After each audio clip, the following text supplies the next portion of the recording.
வாழ்க வளமுடன். அலுவலகத்திலும் குடும்பங்களிலும் மனித உறவுகள் மேம்பட வேதாத்ரி மகரிஷி அவர்கள் பல நல்ல கருத்துக்களை நம்மளுக்கு கொடுத்திருக்கிறாங்க. நீங்க நர்மதா பதிப்பகத்துல எந்த புக்கு வாங்கினீங்கனாலும் பின்னாடி அட்டையில பாத்தீங்கன்னா உறவுகள் மேம்பட அப்படின்னு சொல்லி ஒரு 15 பாயிண்ட் கொடுத்திருப்பாங்க. அது கூட சேர்த்து வேதாத்ரி மகரிஷி என்னென்னலாம் சொல்லியிருக்காங்களோ அதனுடைய முழு விளக்கமும் இந்த வீடியோல கொடுத்துருக்கோம். ஆன்மீகத்துடைய அடிப்படையே தன்னை உணர்தல் அப்படின்னு சொல்லுவாங்க.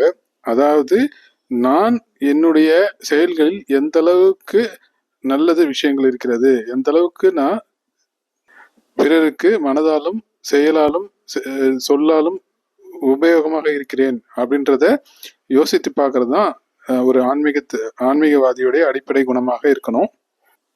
எனவே மனித உறவுகள் மேம்பட மற்றவங்கெல்லாம் ஒழுங்கா இருக்கணும்ன்றதுக்கு பதிலாக நம்ம எந்த அளவுக்கு நல்ல விஷயங்களை ஃபாலோ பண்ணணும் அப்படின்றது தான் வேதாத்ரி மகரிஷி அவர்கள் சொல்லியிருக்காங்க.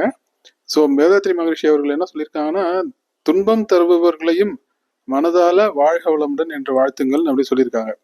அப்படி பார்க்கும்போது மற்றவங்களே தப்பே பண்ணா கூட, தப்பா பேசினா கூட, நம்ம கிட்ட தப்பா நடத்துக்க முயற்சி பண்ணா கூட மனசளவுல அவங்கள வாழ்க வளமுடன் என்று வாழ்த்தியோ இல்லை அவங்கள பத்தி நல்ல எண்ணங்களை உருவாக்கியோ அந்த எண்ண அலைகள் அவங்களை போய் தாக்கும்போது நாமுக்கும் அவங்களுக்கும் உள்ள உறவுகள் கண்டிப்பாக மேம்படும். ஸோ இதை பத்தி ஃபுல் விளக்கமா இந்த வீடியோல பார்க்கலாங்க. இந்த வீடியோட பேக்ரவுண்ட்ல நீங்க பாக்குறது வந்து ஆழியார் அறிவித்திருக்கோயில் மற்றும் திருவண்ணாமலை அறிவித்திருக்கோயிலுடைய வீடியோஸ். இந்த வீடியோவை பார்க்குற நீங்க ஒரு மனவளக்கலை பயிற்சி பெற்றவராக இருந்தா இந்த வீடியோவை உங்க நண்பர்கள் அனைவருக்கும் ஷேர் பண்ணுங்க. வேதாத்ரி மகரிஷிய கருத்துக்கள் அனைத்து மக்களுக்கும் போய் சேர வேண்டும் என்பதுதான் நம்ம சேனலோட முக்கியமான நோக்கம். நன்றி. வாழ்க வளமுடன். வாழ்க வையகம். வாழ்க வளமுடன். குடும்பத்திலும் அலுவலகங்களிலும் உறவுகள் மேம்பட மகரிஷி அவர்கள் 20 ஆலோசனைகளை கூறியுள்ளார்கள். அதில் முதலாவது, நானே பெரியவன் என்ற அகந்தையை விடுங்கள். இதை நம்ம கூர்ந்து கவனிச்சோம்னா மகரிஷியோட விளக்கம் நல்லா இதுலேயே இருக்கு. பொதுவாக வந்து நான் என்ற வார்த்தையே அகந்தைன்னு மற்ற ஆன்மீக அமைப்புகள்லாம் சொல்றது நம்ம கேள்விப்பட்டிருப்போம்.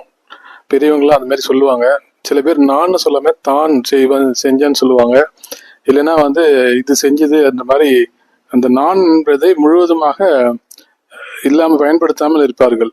ஆனா மகரிஷி என்ன சொல்றாங்கன்னா, நான் பெரியவன் என்பதை அகந்தை இல்லை, நானே பெரியவன் என்பதுதான் அகந்தை.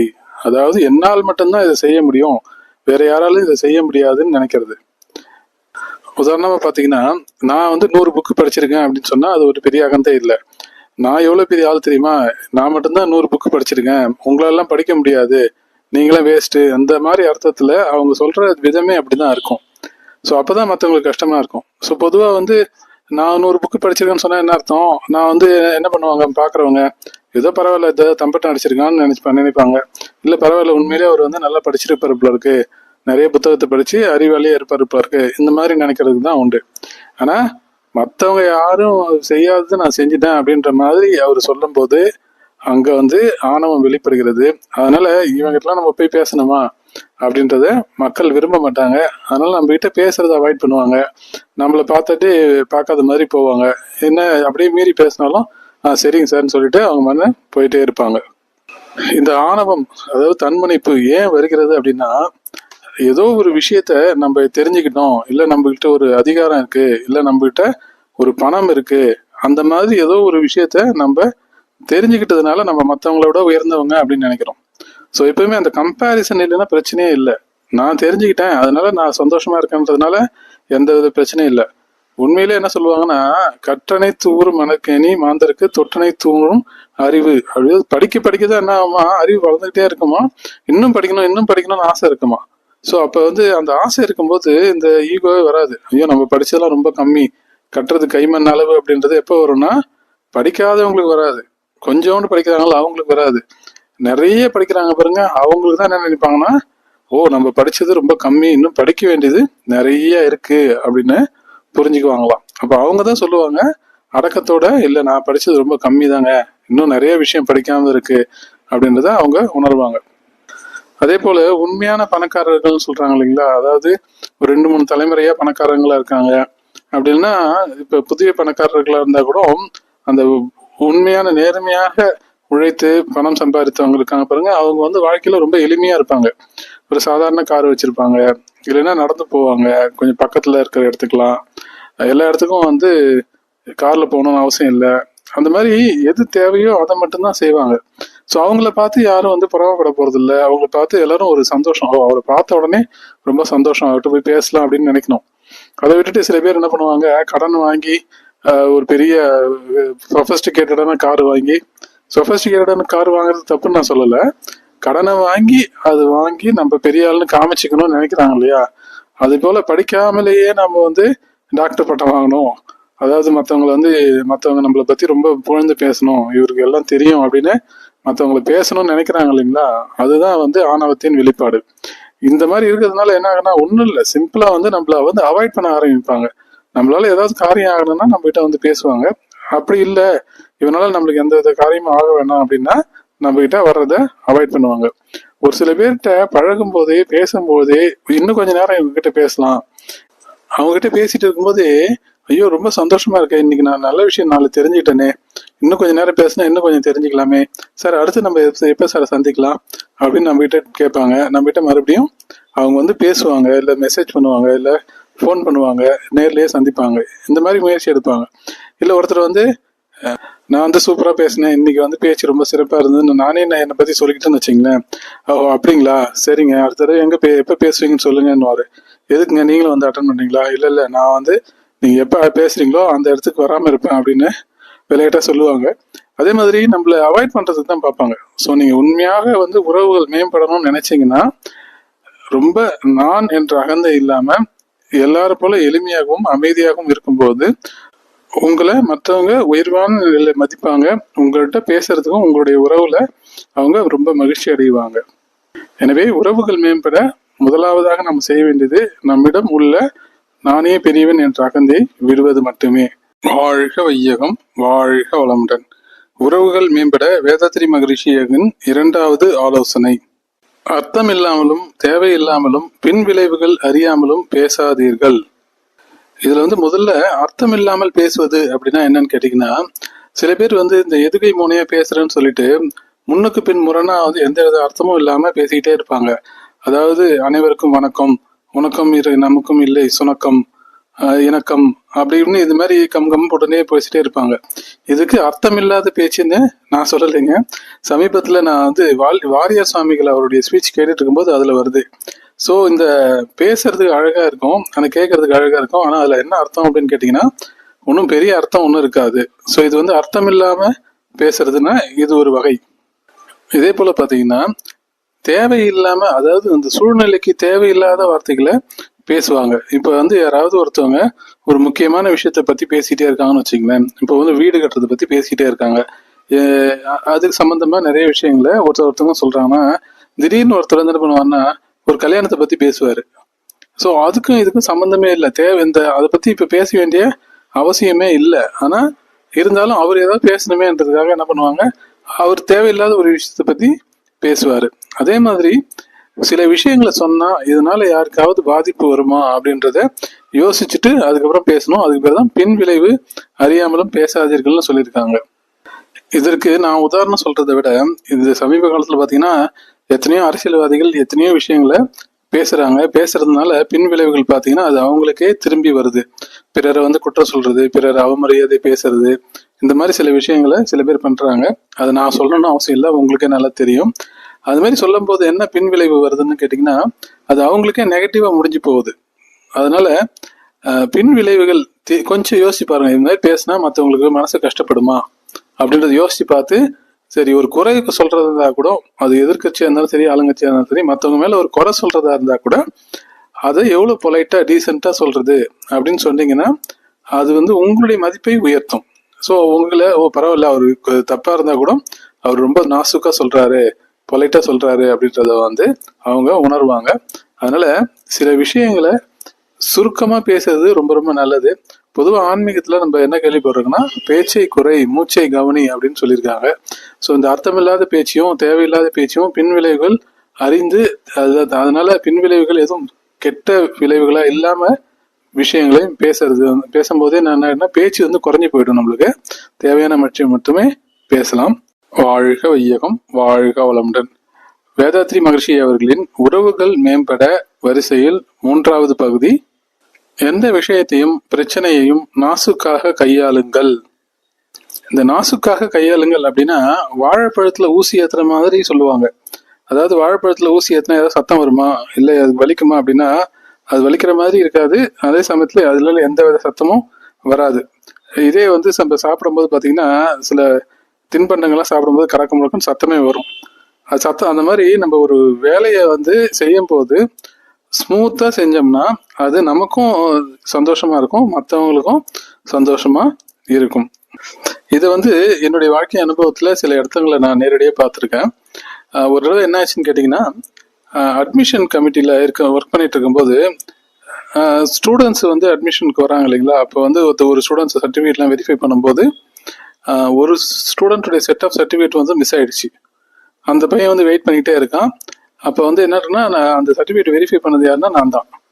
அப்போ அங்கே இன்சார்ஜ் இருக்கார், ஒரு பிரின்சிபல் இருக்காரு. அவர் என்ன பண்ணுறாரு, என்னை கூப்பிட்டு என்கிட்ட வந்து எந்த வித பதட்டமும் படாமல், ஏன்னா ஸ்டூடெண்ட் பதட்டப்பட்டு ஆயிட்டாங்க, ஏன்னா அவங்க சர்டிஃபிகேட்லாம் மிஸ் ஆயிடுச்சு, பேரண்ட்ஸ்லாம் இப்போ பதட்டமாக இருக்காங்க, என்ன ஆகுமோ ஏதாகுமோ தெரியாது. எல்லார்ட்டையும் என்ன சொல்லிட்டாரு, கொஞ்ச நேரம் அமைதியாக இருங்க, உங்கள் சர்டிஃபிகேட் நான் பொறுப்புன்னு அவர் சொல்லிட்டு அவர் என்னை கூப்பிட்டாரு.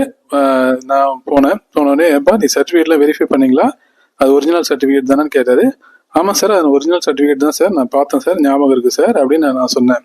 சரி, இல்லை இப்போ சர்டிஃபிகேட் மிஸ் ஆயிடுச்சு, இது எங்கே போயிருக்கோம், சரி பார்க்கலாம், இங்கே தான் எங்கேயாவது இருக்கும் அப்படின்னு சொல்லி சொன்னார். அதேமாதிரி என்ன ஆச்சுன்னு கேட்டிங்கன்னா, கொஞ்ச நேரம் வெயிட் பண்ணிட்டு இருக்கும்போது அவர் கூலாக ஹேண்டில் பண்ணிட்டு இருந்தார். அந்த நேரத்தில் வேற ஒரு ஸ்டூடெண்ட் வந்து இந்த ஸ்டூடெண்ட்ஸுடைய சர்டிஃபிகேட்டை மாற்றி வாங்கிட்டு போயிருக்காங்க. ஸோ ஒரு 10 நிமிஷம் கழிச்சு அந்த மாற்றி வாங்கிட்டு போன ஸ்டூடெண்ட்ஸை திருப்பி எடுத்துகிட்டு வந்து அவங்க சர்டிஃபிகேட்டை கொடுத்துட்டு அவங்க சர்டிஃபிகேட்டை வாங்கிட்டு போனாங்க. ஸோ இந்த நேரத்தில் வந்து பார்த்தீங்கன்னா நிறைய பேர் என்ன பண்ணுவாங்க, உடனே டென்ஷன் ஆகிடுவாங்க. உடனே டென்ஷன் ஆகி சத்தம் போகிறது, நீ தப்பு பண்ணிட்ட, நீ ஒழுங்காக பார்க்கல, நீ ஒழுங்காக பார்த்துருந்தனா இந்த மாதிரி நடந்திருக்காது, அப்படி இப்படின்னு யாரையாவது குறை சொல்லிட்டு இருப்பாங்க, யாராவது திட்டிருப்பாங்க, சில பேர் சஸ்பெண்ட் பண்ணுவாங்க, மெமோ கொடுப்பாங்க, என்னென்னோ பண்ணுவாங்க. ஆனால் அந்த நாசுக்காக கையாண்டாரு பாருங்க, அந்த ஒரு மன அமைதி இருந்தது இல்லைங்களா, அந்த வைப்ரேஷன், பாசிட்டிவ் வைப்ரேஷன் என்ன பிரச்சனைன்னு கேட்டிங்கன்னா, இந்த பிரச்சனையை தீர்ப்பதற்கு எளிதில் உபயோகமாக இருந்தது. ஸோ நான் வந்து ஆன்மீகத்தில் இருக்கிறதுனால இது யோசிச்சு பார்த்தேன். ஸோ இது ஏன் வந்து அவங்க எடுத்துட்டு போன ஸ்டூடெண்ட்டு மறுபடியும் திருப்பி எடுத்துட்டு வந்து கொடுத்தான் அப்படின்னா, இங்கே ஒரு மன அமைதி இருந்துச்சு, இந்த பாசிட்டிவ் வைப்ரேஷன் இருந்துச்சுனாலதான் இந்த வைப்ரேஷன் போய் அவங்களை தாக்கி அவங்கள வந்து திருப்பி எடுத்து வந்து கொடுத்துருக்க சொல்லும். இதே இவங்க இல்லை 4 பேர் திட்டிட்டு இருந்தாங்க, இல்லை அந்த ஸ்டூடெண்ட்ஸ் கிட்டே வந்து நீங்கள் ஒரிஜினல் கொடுக்கல, ஜெராக்ஸ் காப்பி தான் கொடுத்தீங்கன்னு சொல்லி சண்டை போட்டுருந்தாங்கன்னு வச்சுங்களேன். அப்போ என்ன ஆயிருக்கும், அவங்களும் டென்ஷன் ஆகி சத்தம் போட்டிருப்பாங்க, இவங்களும் டென்ஷன் ஆகி சத்தம் போட்டிருப்பாங்க, ஒரு பெரிய பிரச்சனை தான் நடந்துட்டு இருக்கும். அதனால எந்த ஒரு விஷயத்தையும் நாசுக்காக கையாளணும் அப்படின்றத நான் அன்னைக்கு தான் தெரிஞ்சுக்கிட்டேன். அதே மாதிரி என்ன ஆச்சுன்னா, இன்னொரு தடவை ஒரு எக்ஸாம் நடக்குது, காலேஜில் பசங்களுக்கு எக்ஸாம் நடத்தணும், இன்னும் 1 வாரம் தான் இருக்குது எக்ஸாம் நடத்துறதுக்கு. அந்த நேரத்தில் தான் பார்க்குறாங்க, சிலபஸே வந்து மாறி போயிருக்கு. என்ன சிலபஸ் மாறி போயிருக்கு, ஏன்னா சிலபஸ் வந்து மாற்றுறது நான் ஒரு 4 வருஷத்துக்கு ஒரு 5 வருஷத்துக்கு ஒரு தான் மாற்றுவாங்க. திடீர்னு நடுவில் பார்த்தீங்கன்னா அந்த சிலபஸ் வந்து மாறி இருக்கு, சப்ஜெக்ட் டைட்டிலே கொஞ்சம் மாறி இருக்கு. அந்த சூழ்நிலையில் வந்து என்ன பண்ணாங்கன்னா, இது எப்படி மாறிச்சு, யார் இங்கே அதை அமிச்சாங்க, இந்த சப்ஜெக்ட் பேர் யார் அமிச்சாங்கன்னு தேடி கண்டுபிடிச்சி நான் தான் போனேன். போய் அங்கே வந்து ஒரு பல்கலைக்கழகத்தில் பதிவாளராக இருந்தாங்க. ஸோ அவங்க வந்து கூலாக கேட்டாங்க, அமைதியாக கேட்டாங்க, என்னங்க இது இப்படி இருக்கு, ஏற்கனவே நாங்கள் சப்ஜெக்ட் பேர் இப்படி போட்டிருக்கோம், இது மாறி இருக்கு என்னங்கன்னு கேட்டோடனே, இல்லைங்க மேடம், இது எங்களுக்கு வந்து சிலபஸ் வந்து இந்த மாதிரி தான் இருந்துச்சு, அதனால நான் அதை பார்த்து அப்படி பண்ணோன்னே அது கொஞ்சம் கொஞ்சமாக ட்ராக் பண்ணாங்க, இது எங்கே மிஸ்டேக் ஆச்சு அப்படின்றத ட்ராக் பண்ணி அவங்க ஒரு 4-5 பேர்கிட்ட என் முன்னாடி ஃபோனில் பேசினாங்க. ஸோ எல்லார்ட்டையும் பேசும்போது அமைதியாக சிரிச்சுக்கிட்டே, என்னங்க இது மாதிரிலாம் பண்ணுறீங்க, எங்களுக்கு தெரியாமல் நீங்கள் இந்த மாதிரிலாம் சேஞ்ச் பண்ணுறீங்க அப்படி இப்படின்னு சொல்லி அவங்க ஆக்சுவலாக திட்டுறாங்க. திட்டத்தை வந்து கடுமையாக திட்டாமல் ரொம்ப அமைதியாக சிரிச்சுக்கிட்டே சில விஷயங்களை சொல்லும்போது கேட்குறவங்களுக்கும் ஐயோ நான் தப்பு பண்ணிட்டோமே அப்படின்னு, மற்றவங்களும் தெரிஞ்சு அதை வந்து சாஃப்டாக, சாரி மேடம் நாங்கள் வந்து இதை உங்களுக்கு முன்னாடியே சொல்லியிருக்கோம், சொல்லாமல் விட்டோம் அப்படி இப்படின்னு அவங்க சொன்னாங்க. ஸோ இந்த விஷயத்துலையும் பார்த்தீங்கன்னா டென்ஷன் ஆகி கத்தியிருந்தா என்ன ஆகுன்னு கேட்டிங்கன்னா, அவங்களுக்கும் கஷ்டமாக இருந்திருக்கும், மற்றவங்களுக்கும் கஷ்டமாக இருந்திருக்கும். அதே சமயத்தில் என்ன இருக்குன்னு கேட்டிங்கன்னா, வேலையும் நடக்காது. ஏன்னா இன்னும் 1 வாரம் தான் இருக்குது, இந்த 1 வாரத்தில் இதை எப்படி பிரச்சனை சால்வ் பண்ணணும்னு நினைக்கிறாங்க இல்லைங்களா, அவங்க தான் வந்து அமைதியாக இருப்பாங்க. இது எப்படி போனால் என்ன, நான் எந்த தப்பும் பண்ணலை, எல்லா தப்பும் அவனும் பண்ணிட்டான், அவங்களும் தப்பு பண்ணிட்டு நம்மள வந்து பண்ணுறாங்க அப்படின்னு சொல்லி யாரையும் பிளேம் பண்ணாமல் இருந்ததுனால அவங்களும் சந்தோஷமாக இருந்தாங்க, மற்றவங்களையும் சந்தோஷமாக இருந்தாங்க, அந்த வேலையும் அந்த தப்பையும் திருத்த முடிஞ்சது. அதுதான் இங்கே ரொம்ப முக்கியமான விஷயம். அதனால எப்போ ஒரு பிரச்சனைன்னு வந்தாலும் சரி, இல்லை சாதாரண ஒரு விஷயத்த இருந்தாலும் சரி, எந்த வித பதட்டமும் அடையாம, டென்ஷன் இல்லாம அமைதியா கொஞ்சம் நாசூக்கா மற்றவங்களும் புரிஞ்சுக்கிற மாதிரி, அது தப்பு தான், தப்பை வந்து அவங்களும் புரிஞ்சுக்கணும், திருப்பி அந்த தப்பை அவங்க செய்யாத அளவுக்கு நம்ம எடுத்து சொல்லணும். திடீர்னு போட்டேன் எடுத்தேன் கவுத்தேன்னு சொல்லாம செஞ்சா அவங்க வந்து மனசு கஷ்டப்படுவாங்க. அதனால பலனே இல்லை, அந்த பிரச்சனை சால்வ் ஆகாது. அதனாலதான் நாசுக்காக ஒரு பிரச்சனையை கையாண்டிங்கன்னா அது நமக்கும் நல்லது, மற்றவங்களுக்கும் நல்லது. நம்ம கிட்ட மறுபடியும் அவங்க பேசணும்னு ஆசைப்படுவாங்க. இது எல்லாமே வந்து இந்த உறவுகள் மேம்படணும்னு ஆசைப்படுறாங்க. ஸோ நான் ஒரு உயர் அதிகாரி, என்கிட்ட அவன் வந்து பேசணும்னு அவசியம் இல்லை அப்படின்னு சொல்லி அவங்க நினைக்கல. ஸோ எல்லாரையும் அன்பா அரவணைப்பா இருக்கணும்ன்றதுனாலதான் அந்த மாதிரி சில பேரால பேச முடிஞ்சது. இந்த விஷயத்த நான் வந்து பணியாற்றுற இடத்துல நான் கத்துக்கிட்டேன். அதனால நானும் அந்த மாதிரி மற்றவங்கிட்ட எந்த ஒரு பிரச்சனையா இருந்தாலும் கொஞ்சம் அமைதியா சொல்லி விளக்க வைக்கிறதுக்கு தான் முயற்சி செய்யறேன். வாழ்க வளமுடன். உறவுகள் மேம்பட வேதாத்ரி மகரிஷி அவர்களின் ஆலோசனை பகுதி 4. விட்டு கொடுங்கள். விட்டு கொடுங்கள்னு ஒரே வார்த்தையில மகரிஷி சொல்லிட்டாரு. ஆனா இது ஒரு வார்த்தைக்குள்ளார நிறைய அர்த்தங்கள் இருக்கு. நம்ம முன்னோர்களும் சொல்லியிருக்காங்க, விட்டு கொடுப்பவர்கள் கெட்டு போனதில்லை அப்படின்னு பெரியவங்க சொல்லியிருக்காங்க. அதை நம்ம நிறைய சினிமாவிலையும் பார்த்துருப்போம், வாழ்க்கையிலையும் நம்ம பார்த்துருப்போம். நண்பர்களுக்குள்ளார விட்டு கொடுக்கறது, கணவன் மனைவிக்கிடையில விட்டு கொடுக்கறது, அப்பா மகளுக்குள்ளார விட்டு கொடுக்கறது, இந்த மாதிரி பல உறவுகளுக்கு மத்தியில பல பேர் விட்டு கொடுப்பாங்க. நம்ம விட்டு கொடுக்கும்போது முழு மனசால விட்டு கொடுக்கணும். ஏதோ அடுத்தவங்க கேட்கறாங்களேன்னு சொல்லி உள்ளுக்குள்ளார வந்து விட்டு கொடுக்க ஆசை இல்லாம வெளியில விட்டு கொடுக்கறத பத்தி சொல்லலை. ஏன்னா உள்ளுக்குள்ளார இருந்து மனசளவுல அதை விட்டு கொடுக்கும்போது நமக்கும் ஒரு மகிழ்ச்சி இருக்கும், மற்றவங்களுக்கும் அது மகிழ்ச்சியா இருக்கும். இப்போ உதாரணமா நீங்க பஸ்ல போயிட்டே இருக்கீங்க, அப்ப வந்து உங்க நண்பர் ஒருத்தர் வராரு. ஸோ பஸ் கொஞ்சம் கூட்டமா இருக்குன்னு வச்சுக்கோமே. அப்ப நீங்க என்ன நினைக்கிறீங்க, ஐயோ நம்ம ஃப்ரெண்டு வராங்களே, ஐயோ இவங்களுக்கு கொஞ்சம் விட்டு கொடுப்போம், நம்ம கொஞ்ச நேரம் எழுந்திரிச்சு அவங்களுக்கு உட்கார சொல்லுவோம் அப்படின்னு சொன்னீங்கன்னா அவர் முதல்ல என்ன பண்ணுவார், வேணாங்கன்னு தான் சொல்லுவார். இல்லைங்க நான் நின்றுட்டே வரேன்னு தான் சொல்லுவார். இல்லைங்க நீங்க கொஞ்ச நேரம் உட்காந்துட்டு வாங்க, நான் கொஞ்ச நேரம் உட்காந்துட்டு வரேன் அப்படின்னு சொன்னோடனே நம்ம வந்து என்ன பண்ணிருப்போம், ஒரு 1/2 மணி நேரம் உட்காந்துருப்போம். அவர் வந்து உட்கார சொன்னோடனே என்ன பண்ணுவாரு, அவரு தேங்க்யூ சொல்லிட்டு என்ன பண்ணுவாரு, கொஞ்ச நேரம் தான் உட்காரு, ஒரு 5 நிமிஷம் 10 நிமிஷம் தான் உட்காருவாரு. உட்காந்துட்டு என்ன பண்ணுவாருன்னா மறுபடியும் இல்லைங்க நீங்க உட்காருங்க, நான் போதும் நான் நின்றுட்டே வரேன்னு சொல்லுவாரு. அப்ப வந்து இந்த விட்டு கொடுத்தாரு, அவர் அந்த இடத்த வந்து ஒரு நண்பருக்கு விட்டு கொடுத்தாரு, அதே சமயத்துல முழு மனசோட விட்டு கொடுத்தாரு. இதே சில சமயத்துல என்ன ஆகுன்னு கேட்டீங்கன்னா, சில மாணவர்கள் பஸ்ல வருவாங்க. அப்ப வந்து யாரும் ஆசிரியர் வருவார்னு வச்சுங்களேன். அப்ப அந்த ஆசிரியர் பார்த்த உடனே மாணவருக்கு வயிற்றுல புளியை கரைக்குதுன்னுவாங்க இல்லையா, ஐயோ இவர் வேற வந்துட்டாரா, இப்ப வேற எழுந்திரிச்சு நிக்கணுமா அப்படின்னு சொல்லிட்டு மனசுகளை வந்து கஷ்டப்பட்டுக்கிட்டே என்ன பண்ணுவாங்க, அதை விட்டு கொடுப்பாங்க அந்த இடத்த. அப்ப வந்து என்னன்னா, அது ஒரு சில ஆசிரியர் வேண்டாப்பா நீங்க உட்காருங்க, நாங்க கொஞ்சம் தூரத்துல இறங்கிடுவேன், இல்லை நான் நின்றுட்டே வரேன் அப்படின்னு சொல்லி சில ஆசிரியர்கள் சொல்றது உண்டு. இப்போ ஒரு சில பேர் வந்து அதை பேசுவோம், சரி மாணவர்கள் மரியாதை நம்மளுக்கு இடம் கொடுக்குறாங்க அப்படின்ட்டு அவங்க உட்காந்துட்டு வந்தாங்கன்னு வச்சுங்களேன். அந்த மாணவர் என்ன பண்ணுவார்னா, அந்த பயணம் முடிகிற வரைக்கும் மனசுக்குள்ளார திட்டிகிட்டே இருப்பாரு. ஸோ இதுக்கு பேர் வந்து விட்டு கொடுக்கறது இல்லை. இது வந்து ஏன்னா மனசால விட்டு கொடுக்கறது தான் விட்டு கொடுக்கறது. ஏதோ செயலால மட்டும் விட்டு கொடுத்தா அது வந்து விட்டு கொடுத்தவருக்கு துன்பத்தை தான் கொடுக்கும். ஸோ அதே பையன் வந்து அவனுக்கு பிடிச்ச ஃப்ரெண்டு ஒருத்தவங்க வராங்கன்னு வச்சுங்களேன். இப்போ அவன் என்ன பண்ணுவான், சந்தோஷமா விட்டு கொடுப்பான் இல்லையா. ஸோ அதே மாதிரி மற்றவங்களையும் ஆசிரியர்களையும் பெரியவங்களையும் ஒரு மரியாதையோட ஒரு சந்தோஷமா, ஐயோ நம்ம பெரியவங்களுக்காக இது செய்யறோம் அப்படின்ட்டு ஒரு மன நிறைவோடு செஞ்சாங்கன்னா அது முழுசா விட்டு கொடுக்கறதா அர்த்தமாகும். சந்தோஷத்திலே சிறந்த சந்தோஷம் வந்து மற்றவங்களை சந்தோஷப்படுத்தி பார்க்கறதுன்னு நிறைய டைலாக்லாம் சொல்லுவாங்க, சினிமாலாம் அது வந்திருக்கு. அதே மாதிரி பார்த்தீங்கன்னா, நம்ம ஒருத்தவங்களுக்கு ஒரு செயலை செய்ய போது அவங்க கொஞ்சம் மகிழ்ச்சி அடைகிறாங்க இல்லையா, இல்லை அவங்களுடைய துன்பம் கொஞ்சம் குறையுது இல்லைங்களா. அப்போ வந்து என்னன்னா, அதை பார்க்கும்போது நம்மளுக்கு கொஞ்சம் மகிழ்ச்சி அடையணும், நம்ம மனசு மகிழ்ச்சி அடையணும், நம்மளும் மகிழ்ச்சி அடைவோம். அதனால மனதளவுல விட்டு கொடுக்கும் போது இது 2 பேருக்குமே மகிழ்ச்சியான தருணமாக இருக்கும். இதே மாதிரி ஒவ்வொரு சூழ்நிலையிலும் வீட்லயும் சரி அலுவலகத்திலயும் சரி நம்ம கூட பணியாற்றுறவங்க வந்து ஒரு குடும்பம் மாதிரி ஃபீல் பண்ணுவாங்க, நம்ம குடும்ப உறுப்பினர்கள் மாதிரி ஃபீல் பண்ணி அவங்களுக்கு ஒரு கஷ்டம் போது அவங்களுக்காக நம்ம சில வேலைகளை செய்யறது, இல்லைன்னா பண உதவி செய்யறது, இல்லைன்னா என்ன உதவி அவங்களுக்கு தேவைப்படுதோ அதை நம்ம செய்யும் போது நம்ம சில சௌகரியங்களை விட்டு கொடுக்குறோம் சரிங்களா. அந்த சௌகரியங்களை விட்டு கொடுத்து அவங்கள சந்தோஷப்படுத்துறதுக்காக, இல்லை அவங்க கஷ்டத்தை போக்குறதுக்காக நம்ம அதை செய்யறோம். அதனால நம்மளுக்கும் மன அமைதி கிடைக்கும், ஒரு மனசுல ஒரு ஆத்ம திருப்தி கிடைக்கும், அந்த உதவியை வாங்கினவங்களுக்கும் சந்தோஷமா இருக்கும். ஸோ விட்டு கொடுங்கன்றது ஒரு மிகப்பெரிய விஷயம். இது கணவன் மனைவி கூட விட்டு கொடுப்பதை வந்து மகரிஷிட்ட கேட்டாங்களாம்.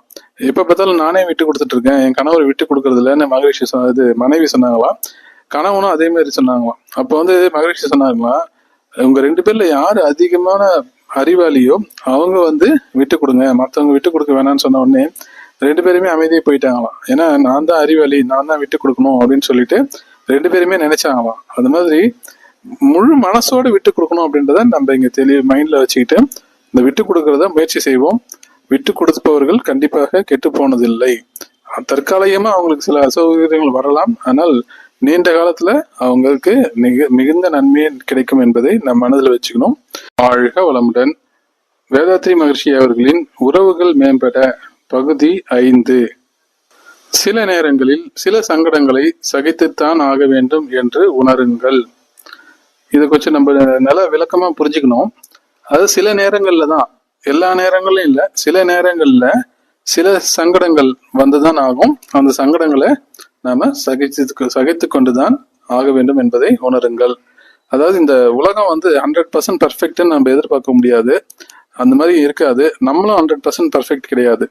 அதனால நம்மளுடைய தவறுகளை பிறர் மன்னிக்கணும்னு ஆசைப்படுறோம் இல்லைங்களா, அதே மாதிரி பிறர் சில சமயம் வந்து தவறு செய்யும் போது நாமளும் அவங்கள மன்னிக்க கத்துக்கணும்.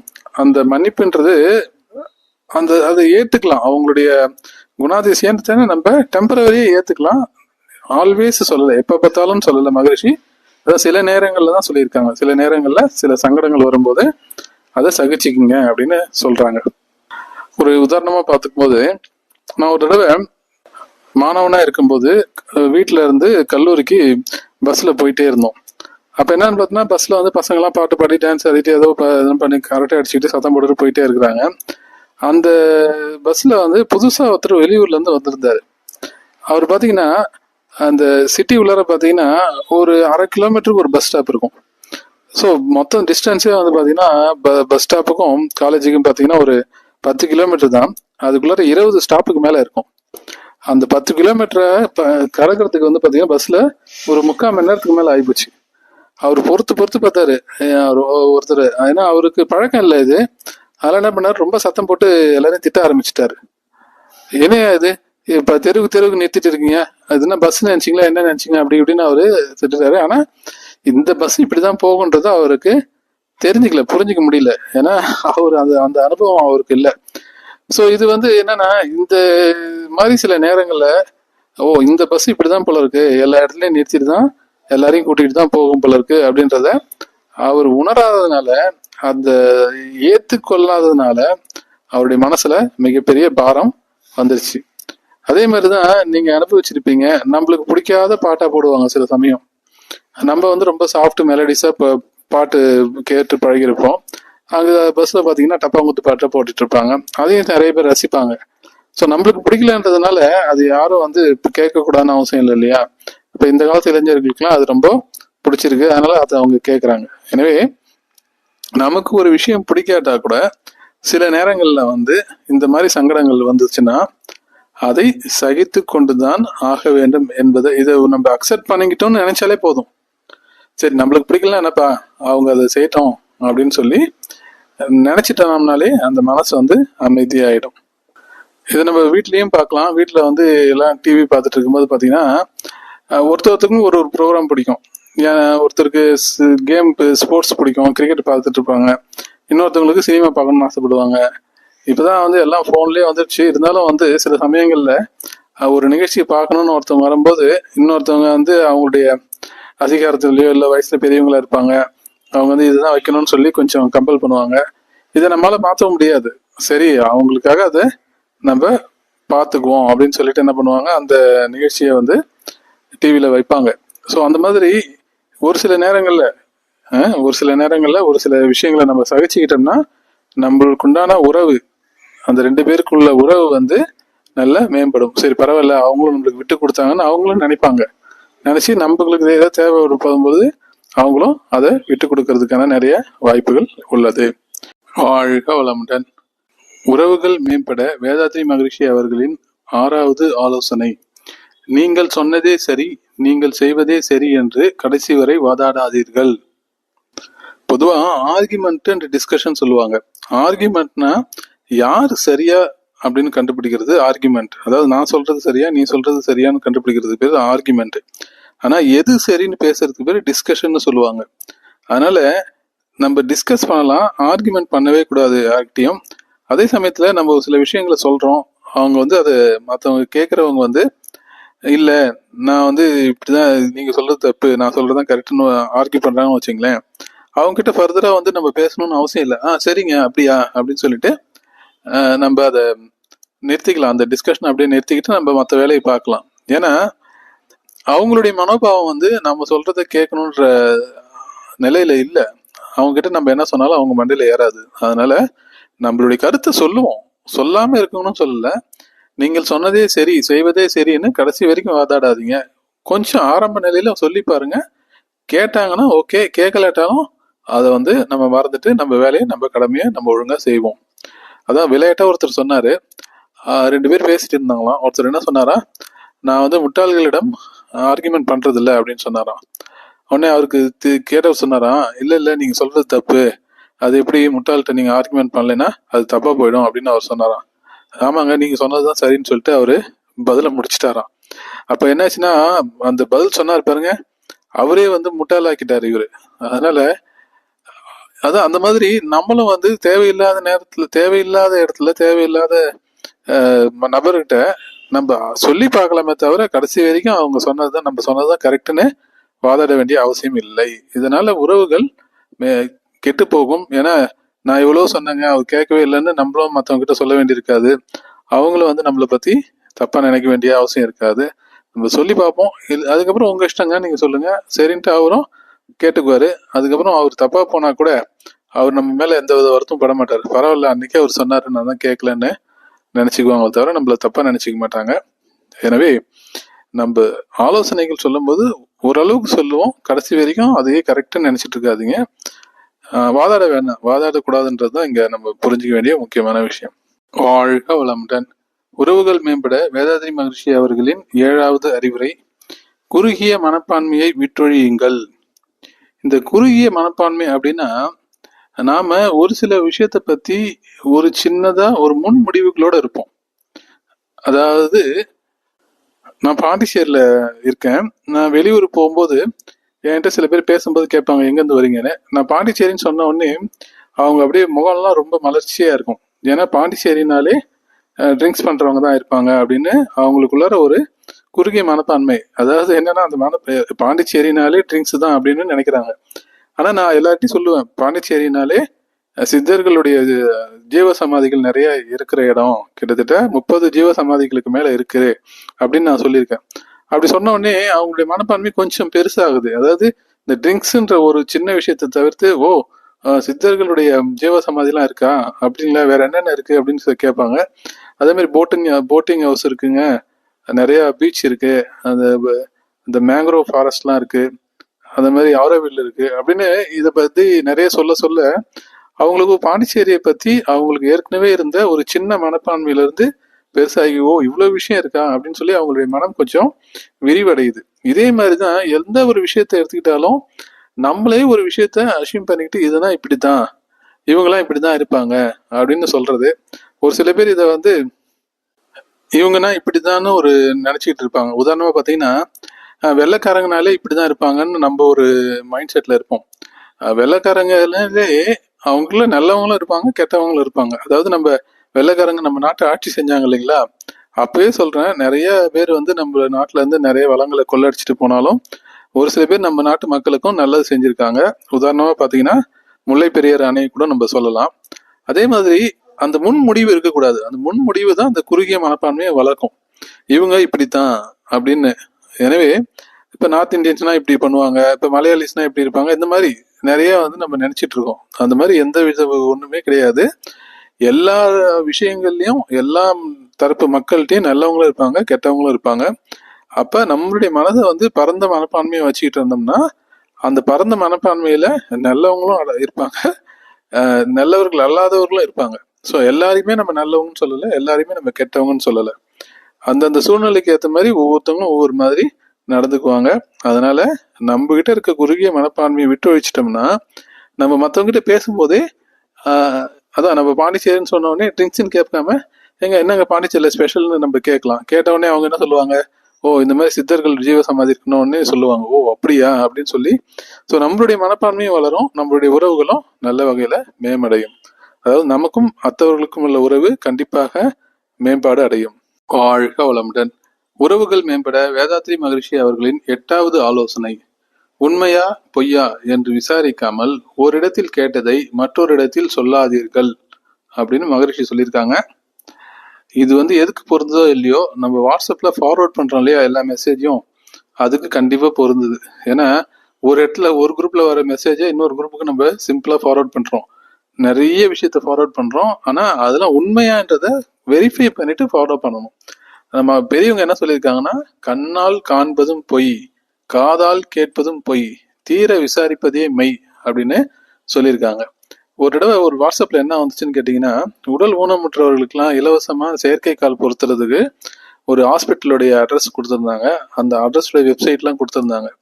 சரி இது உண்மையான்னு சொல்லிட்டு நான் என்ன பண்ணேன், அந்த வெப்சைட்டை போய் செக் பண்ணி பார்த்தா, அந்த வெப்சைட்ல என்ன போட்டிருக்காங்கன்னா, இந்த மாதிரி ஒரு தவறான தகவல் வாட்ஸ்அப்ல வந்துட்டு இருக்கு, இதை யாரும் நம்பாதீங்கன்னு சொல்லி அந்த வெப்சைட்ல ஃப்ரண்ட் பேஜ்லேயே ஒரு பெரிய போஸ்டர் போட்டிருந்தாங்க. ஸோ இது மாதிரி ஒரு சின்ன விஷயம்தான். அதே மாதிரி இப்பெல்லாம் ஃபேக்ட் செக்குனே வந்துடுச்சு. அதாவது இந்த ஒரு செய்தி உண்மையா பொய்யான்றதை நீங்க இணையதளத்துல போய் செக் பண்ணி பார்க்கலாம்.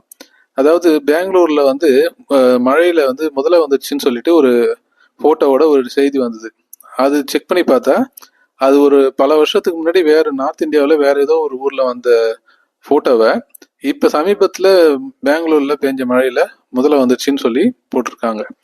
அதனால அது ஒரு பரபரப்பு ஏற்படுத்தணுன்றதுக்காகவோ இல்ல வேற எந்த காரணத்துக்காகவோ யாரோ ஏதோ செய்யறாங்க. அந்த மாதிரி விஷயங்களை நம்ம யாருக்கும் ஃபார்வர்ட் பண்ண தேவையில்லை, யாருக்கும் சொல்ல வேண்டிய அவசியம் இல்லை. அதே மாதிரி நம்ம உறவுகள்ல பாத்தீங்கன்னு வச்சுங்களேன், ஒருத்தர் என்ன பண்ணுவாருன்னா, நம்மளுக்கு தெரிஞ்ச இன்னொரு நபரை பத்தி நம்ம கிட்ட தவறான விஷயத்த சொல்லுவாரு. அவர் சொன்ன உடனே நம்ம அதான் மற்றவங்களை பத்தி தவறா சொன்னா ஒரு சில பேருக்கு ரொம்ப சந்தோஷமா ஆயிடுது, அதை 4 பேர்கிட்ட ஷேர் பண்றாங்க. அந்த மாதிரி எந்த விதத்துலயும் என்னைக்குமே நம்ம என்ன பண்ணக்கூடாதுன்னா, அதை பத்தி கேட்கவே கூடாது. இல்லைங்க பரவாயில்ல, நம்ம வேற ஏதாவது பேசலாம்னு சொல்லி ஆரம்பத்துல அவரை கேட்கலாம். இல்லைன்னா அவர் சொன்னா கூட சரிங்க சரிங்க விடுங்க, ஏதோ தெரியாம பேசிட்டாருன்னு சொல்லிட்டு நம்ம என்ன பண்ணலாம்னா, அதை வேற யார்ட்டையும் சொல்லவே கூடாது. அதுதான் ரொம்ப ரொம்ப முக்கியம். ஏன்னா அது உண்மையாவும் இருக்கலாம், இல்ல பொய்யாவும் இருக்கலாம். அது ஒருவேளை பொய்யா இருந்துச்சுன்னா அதனால நம்மளுக்கு தான் பாதிப்பு ஏற்படும், நமக்கும் அவருக்குமான உறவு கெட்டு போகும். அதனால பிறரை பழித்து பேசக்கூடிய நபர்கள் யாராவது ஏதாவது சொன்னாங்கன்னா அதை கேட்டுக்கிட்டு அதை வேற யார்ட்டையும் சொல்லாம இருக்கிறதே மிகப்பெரிய நல்ல விஷயம் அப்படின்றத நாம புரிஞ்சுக்கணும். வாழ்க வளமுடன். உறவுகள் மேம்பட மகரிஷி அவர்கள் கூறியுள்ள முதல் ஆலோசனை ஆணவம், அதாவது தன்முனைப்பு, ஈகோ அப்படின்னு சொல்றாங்க. அந்த ஈகோ இருந்ததுனாலே நம்மளுடைய உறவுகள்லாம் கெட்டு போயிடும். இந்த ஈகோ பத்தி ஏற்கனவே ஒரு வீடியோ போட்டிருக்கோம், இது செகண்ட் பார்ட்டு. இதுல இன்னும் கொஞ்சம் அடிஷ்னலான இன்ஃபர்மேஷன்லாம் சொல்லணும்னு நினைச்சேன். பொதுவா நம்ம ஆன்மீக வகுப்புகள்லாம் ஆரம்பிக்கும் போது நம்ம ஒரு கிளாஸ் 4-5 கிளாஸ் அட்டன் பண்ண உடனே நம்மளுக்கு ஒரு ஈகோ வரும். ஏன்னா நம்ம தான் இதெல்லாம் தெரிஞ்சுக்கிட்டோம், வெளியில இருக்க மக்களுக்குலாம் இதெல்லாம் தெரியாம இருக்காங்க, பாவம் அவங்கள விட நம்மளாம் பெரிய ஆளுன்னு நினைக்கிறோம் இல்லைங்களா. அதுவே ஒரு ஈகோ தான். அது பேர் சில பேர் நான் ஆசிரியர் பயிற்சி முடிச்சிட்டேன், பேராசிரியர் பயிற்சி முடிச்சிட்டேன், பேராசிரியருங்க, மூத்த பேராசிரியர், அந்த மாதிரி சொல்றதுலயே ஒரு ஆணவம் வந்துடுது. அந்த மாதிரி சொல்ல வேண்டியதில்லை. ஒரு தடவை நான் ஒரு ஆசிரியரை மீட் பண்ணேன், மனவளக்கலை பேராசிரியரை. அவங்க வேற ஒரு விஷயமா சந்திக்கும் போது அவங்க இன்ட்ரடியூஸ் பண்ணிக்கிட்டாங்க, நான் மனவளக்கலையில இருக்கேன்னு. ஏன்னா நான் பேசும்போது வாழ்க வளம்னு சொல்லுவேன் இல்லைங்களா, அதனால சொன்னாங்க. அப்ப நான் அவங்கள பார்த்து நீங்க துணை பேராசிரியரா இருக்கீங்களான்னு கேட்டேன். ஏன்னா அந்த நேரத்துல நான் துணை பேராசிரியரா இருந்தேன். அதனால நான் என்ன கேட்டேன்னா, டக்குன்னு துணை பேராசிரியரா இருக்கீங்களான்னு கேட்டேன். அதுக்கு அவங்க ஆமான்னு சொன்னாங்க. கொஞ்ச நேரம் கழிச்சு, ஐயோ நம்ம இப்படி தப்பா கேட்டுட்டோமே, நம்ம துணை பேராசிரியர் இருக்கிறதுக்காக அவங்களும் இருக்கணும்னு அவசியம் இல்லை, சாரிங்க நீங்க பேராசிரியரா இருக்கீங்களான்னு கேட்டதுக்கு அதுக்கும் ஆமான்னு சொன்னாங்க. அதாவது அவங்களை பொறுத்த வரைக்கும் துணை பேராசிரியரும் பேராசிரியரும் எல்லாமே ஒண்ணுதான், எல்லாமே ஆசிரியர் பணி தான். அதாவது மனவளக்கலை ஆசிரியர்ன்றதுன்னா துணை பேராசிரியராக இருந்தாலும் ஆசிரியர் தான், பேராசிரியர்னாலும் ஆசிரியர் தான், மூத்த பேராசிரியராக இருந்தாலும் ஆசிரியர் தான். ஸோ அவங்க அதை ரொம்ப ஈக்குவலா எடுத்துக்கிட்டாங்க. துணை பேராசிரியர்னா ஒரு தாழ்த்தி, ஆசிரியர்னா பேராசிரியர்னா ரொம்ப உயர்வு அப்படின்னு அவங்க எடுத்துக்கல. இதுதான் மனவளக்கலை பேராசிரியர்கிட்ட நான் பார்க்கக்கூடிய ஒரு சிறப்பான அம்சம். ஏன்னா அந்த ஈகோன்னு அங்க இருந்துச்சுன்னா உடனே இல்லைங்க நான் பேராசிரியருங்க அப்படின்னு சொல்லுவாங்க சில பேர்.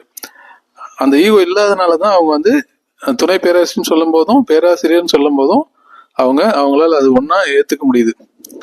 அதே மாதிரி சில பதவிகள்ல இருக்கிறாங்க இல்லைங்களா, சில உயர் பதவிகள்ல இருக்கவங்களுக்கு ஆணவம் வந்து தானாவே வந்துடுது.